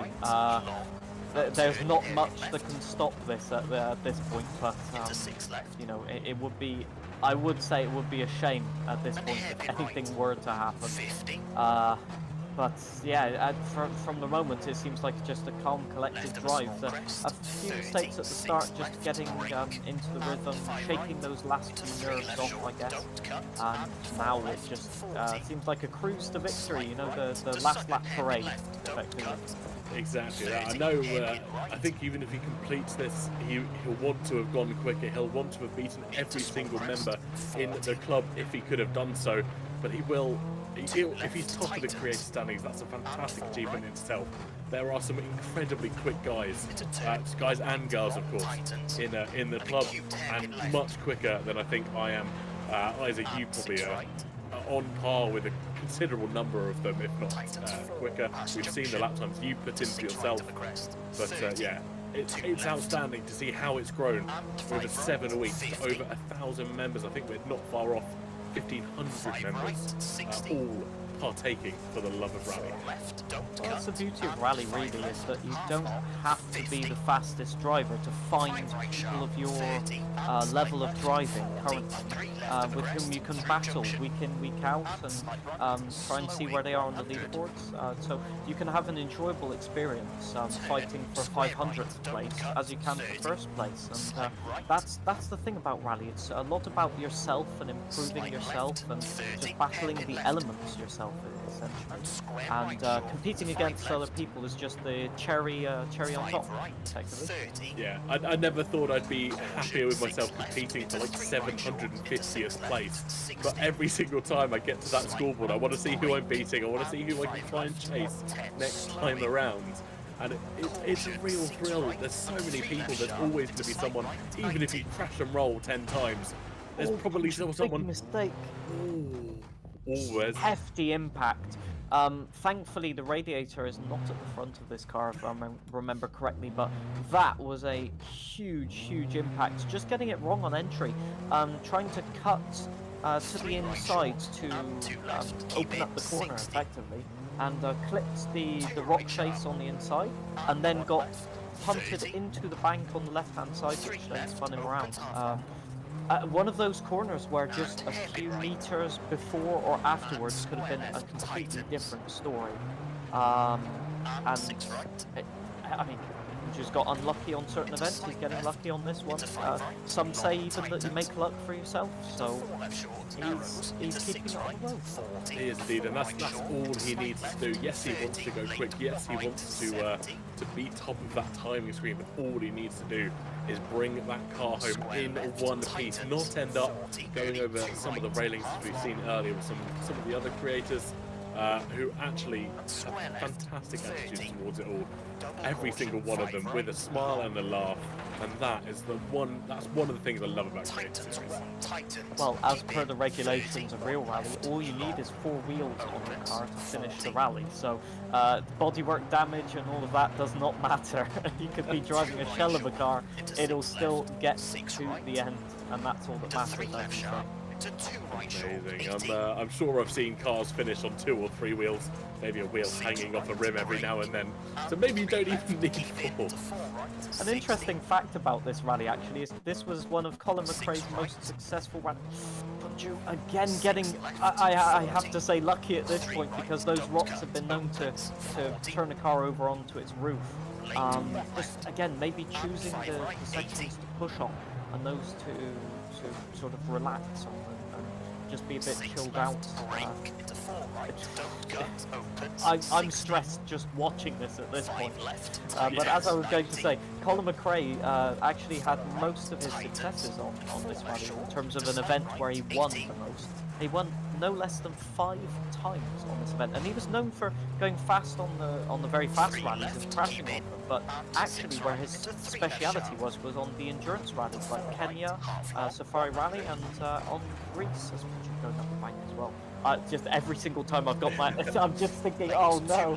I've got half an eye on what he's going on and half an eye on all my notes that I've made for this rally, trying to find some interesting facts to speak about. He won in 1996. He didn't manage to win in 95, but he won in 96, in 98, and then did a triple victory for Ford in 2000, 2001, and 2002. So he was well known for being flat out on the limit, but when he needed to back off and conserve the car, he was supreme, and he was supreme in Kenya as well. Yeah, well, speaking of Ford, they still top the manufacturer's roll of honour here in Greece with 13 wins for themselves. Some other world champions that have won here include Carlos Sainz, a very familiar name in the Formula 1 community. Obviously, Carlos Sainz Senior, I believe. Sebastian Loeb, some other names that I'm not going to try and pronounce. Well, 2 of them that I'd noted down is Marco Martin, who won spectacularly in 2003. I think that might have been his first victory, but I'm not sure. And then Peter Solberg in 2004, the year after he won the championship. One thing that I did notice, interestingly, is the lack of Sebastian victories on the leaderboard. There's only 4 of them, and I can only chalk that up to road position, basically. It's a very sandy gravel surface that you have to sweep as first on the road. Punju, big mistake there. Can he recover it? Yes, it looks like he can. But damage to the car, maybe it won't make too much of a difference at this stage. All he needs to do is drag the car across the finish line and effectively win. Maybe a puncture. I don't think so, but maybe. Yeah, potentially rear left, because that was where most of the impact was. I don't think it's. No, I think, yeah, as you'd be turning in, you'd see a lot more noticeable, I believe. Well, if it was a left rear, especially with all the weight on the back, you'd just see the car spin out effectively. Yeah, this game has no prisoners when it comes to punctures. The amount of grip that you lose is quite incredible, especially as the tire comes off the rim. So you've got 2 stages of having a puncture in the game, basically. You have the tire deflating, where you're just on the canvas, essentially. And that can carry on, as long as, if I remember correctly, as long as you keep it under 100 kilometers per hour, you can carry on for a long distance. I think there's a maximum distance where the tire does eventually delaminate. And then, once you're on the rim, then you have absolutely no grip. There is a 3rd stage, but I've only ever encountered it once, is where you have the wheel rim failure as well, where you're down to literally the spokes on the rim, and the force feedback is horrendous. Oh, I bet that likes to throw it left, right, and into the wall again. Another crash. I think Punju's just counting the kilometers, counting the corners at this stage, counting the meters maybe even. Yeah, you can see at the top, on the left-hand side of the screen, how little distance he's got to contend with now. Essentially one and a half, I don't know if it's sub-stages or how they're broken down, but not far to go for himself at all. Breaking the tension a little bit with a little... Okay, maybe not. Well, that was nearly a huge accident again. One of the interesting facts that I noted about the 1-through-1, but I didn't have time to say it as we were discussing all of the various incidents that we've had on this rally, was that according to Fiat, the top speed of the 1-through-1 Abarth was 180 kilometers per hour. Now, I want to know which road on which they did that, because I strongly suspect that it might have been in true Italian fashion, a downhill road, and while bribing the officials, noting down the time. That is an insane top speed for the 1970s. It was, well, I think it's even still incredible for how the car looks nowadays. I think even if you've got a modern R-Bus, you'd probably not be far off bordering such a time on a normal road condition, of course. Who knows what went on at the testing factory, but I'm not one to speculate. Yeah, unfortunately, the R-Bus didn't make it to the end of this time around for Alex Anderson. He, amongst many others, not seeing the end of the group rally. It's been a very high attrition rally, and I'd expect if we went through the results as we passed the 1 mile board remaining there, so 1.6 kilometers, and it's just counting down the corners now. You know these corners. Keep it. Okay, that was disconcerting with the pulls. I was thinking, oh, you're putting another wheel off the road again. I think the tires have just gone completely at this stage. I think if we checked the leaderboard overall, you'd see the same amount of attrition. I'd expect maybe a 30% finish rate, maybe a 25%. Yeah, we saw the markers. And it's a finish for Punju. He's done it, passing across the line in true fashion. The car doesn't need to go another meter. Maybe some donuts. Oh, he doesn't get the chance to do the donuts. But you can see how much it means. Oh, fully. I mentioned in the intro, back in the 1973, when these cars ran this rally, only 13 out of 80 teams actually managed to finish the Greek rally during that time. So unsuspecting as to how punishing it has been this time around. But as he crosses the line with a big smile on his face, as he always has, it is Punju, your Creator Series WRC inaugural champion here this afternoon. And that has got to be a fantastic feeling for himself. Most definitely. It's one of those things that I don't think you forget. Any competition that you participate in, be it a big one or a small one or just a local competition, as long as you know you've done your best, it really is a special feeling to to know that you've done something truly amazing. And I think what he's done here, just in terms of consistency, in terms of pace as well, is remarkable. To be fair, I think he knows he's champion. I'm sure he's done the mental calculations before it. That's for sure. I'm 90% sure he will have done a very infamous Punju. Knows his numbers. He knows them like the back of his hand. We are being told in the back of our ear. We're not 100% sure if it's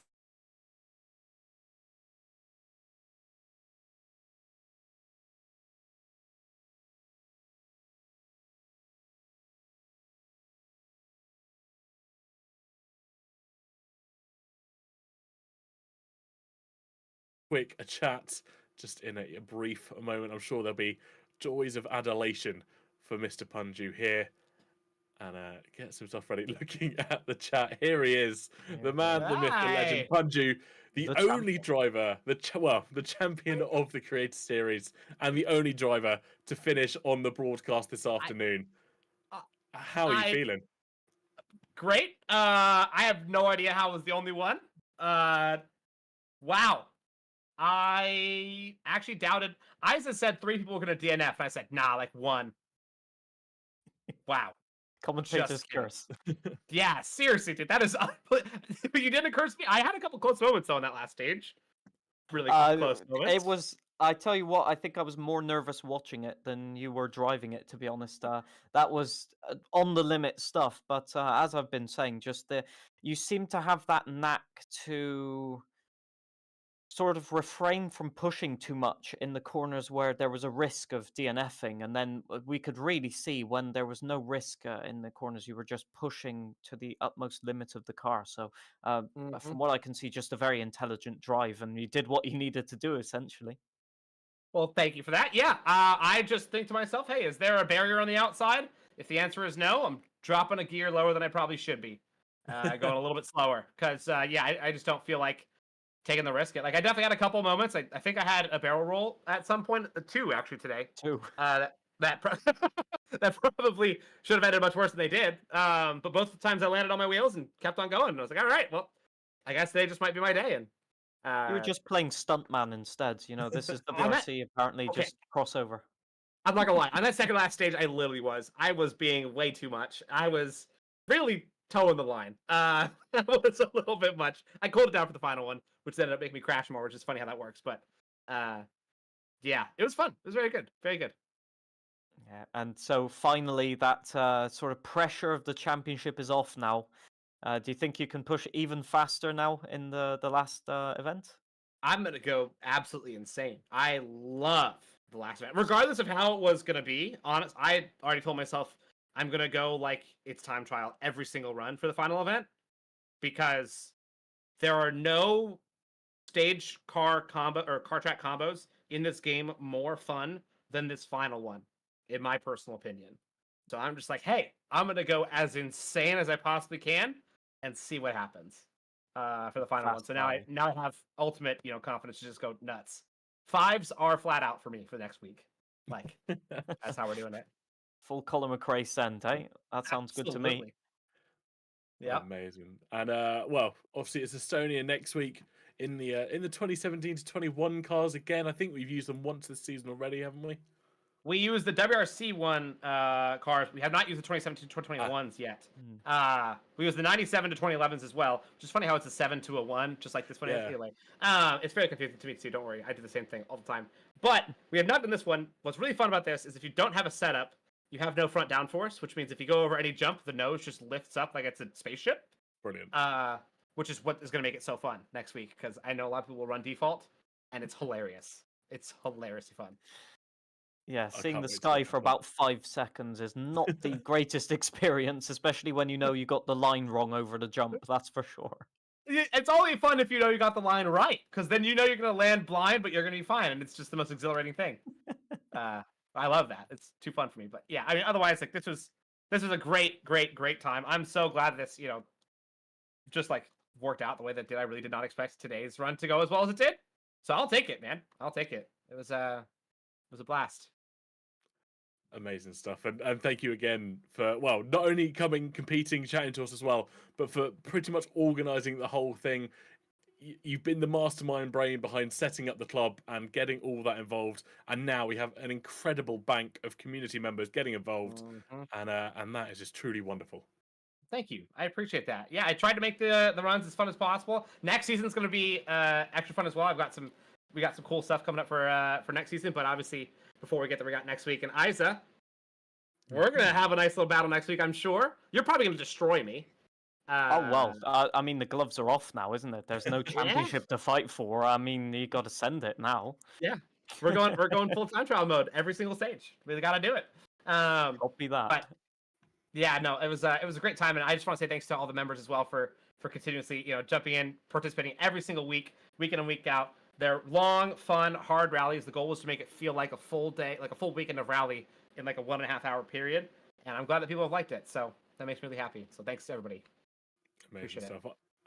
Amazing stuff. And I can't wait to see what season 2 has in stock for every single person. But yeah, thank you so much for coming and chatting with us. And we'll see you next week. Of course. I shall see you guys in 7 days. See you in 7 Adios, days. friends. Well, there we go. We started with 7, we came down to 1, and then our champion was crowned here in the Creator Series WRC. And it couldn't have gone to a more deserving driver. Absolutely fantastic stuff from Punju all season long. But now that does mean the end of our broadcast. Yes, all good things come to an end, but I think we can agree that this one had been incredibly spectacular. We experienced everything. Flat out over the limit racing, flat out, unfortunately, over the cliff racing, and some spectacular demonstrations of stuntmen as well on certain stages. I think, honestly, Rally Greece just encompasses the entire spectacle of rallying. You have the difficulty, you have the risk versus reward, you have the just competing against yourself and your own bad habits, effectively. And I think, although a lot of drivers today will have some reason to reflect on the situation, think maybe they could have done some things better, they will also know that they challenged one of the most difficult rallies and they nearly won. And that sometimes is better than anything. Exactly, correct. And we look forward, of course, to Estonia next week to round off season number 1. But for now, we will be ending and summing up. Isa, where can they find you after this broadcast? Where can they check you out all across the amazing things you do? On anything at Isa Musing or anything with the Isa Musing tag. I tend to keep my well-renowned esports name visible at all times, just to remind me of how good I used to be. Definitely still up there on terms of all the leaderboards I've seen. If you want to check out more from the Creator Series, all the usernames are above. It's YouTube, Instagram, Twitter or X, and of course TikTok as well. Highlights, reels, and of course some behind the scenes, some controversial moments, if you will. All of it on there. Go give them a follow. And for myself, TK, it's at the Mousemeister on all of the standard socials. It's been a pleasure to bring you this WRC broadcast alongside Isa. But for now, it's good night and God bless. Good night.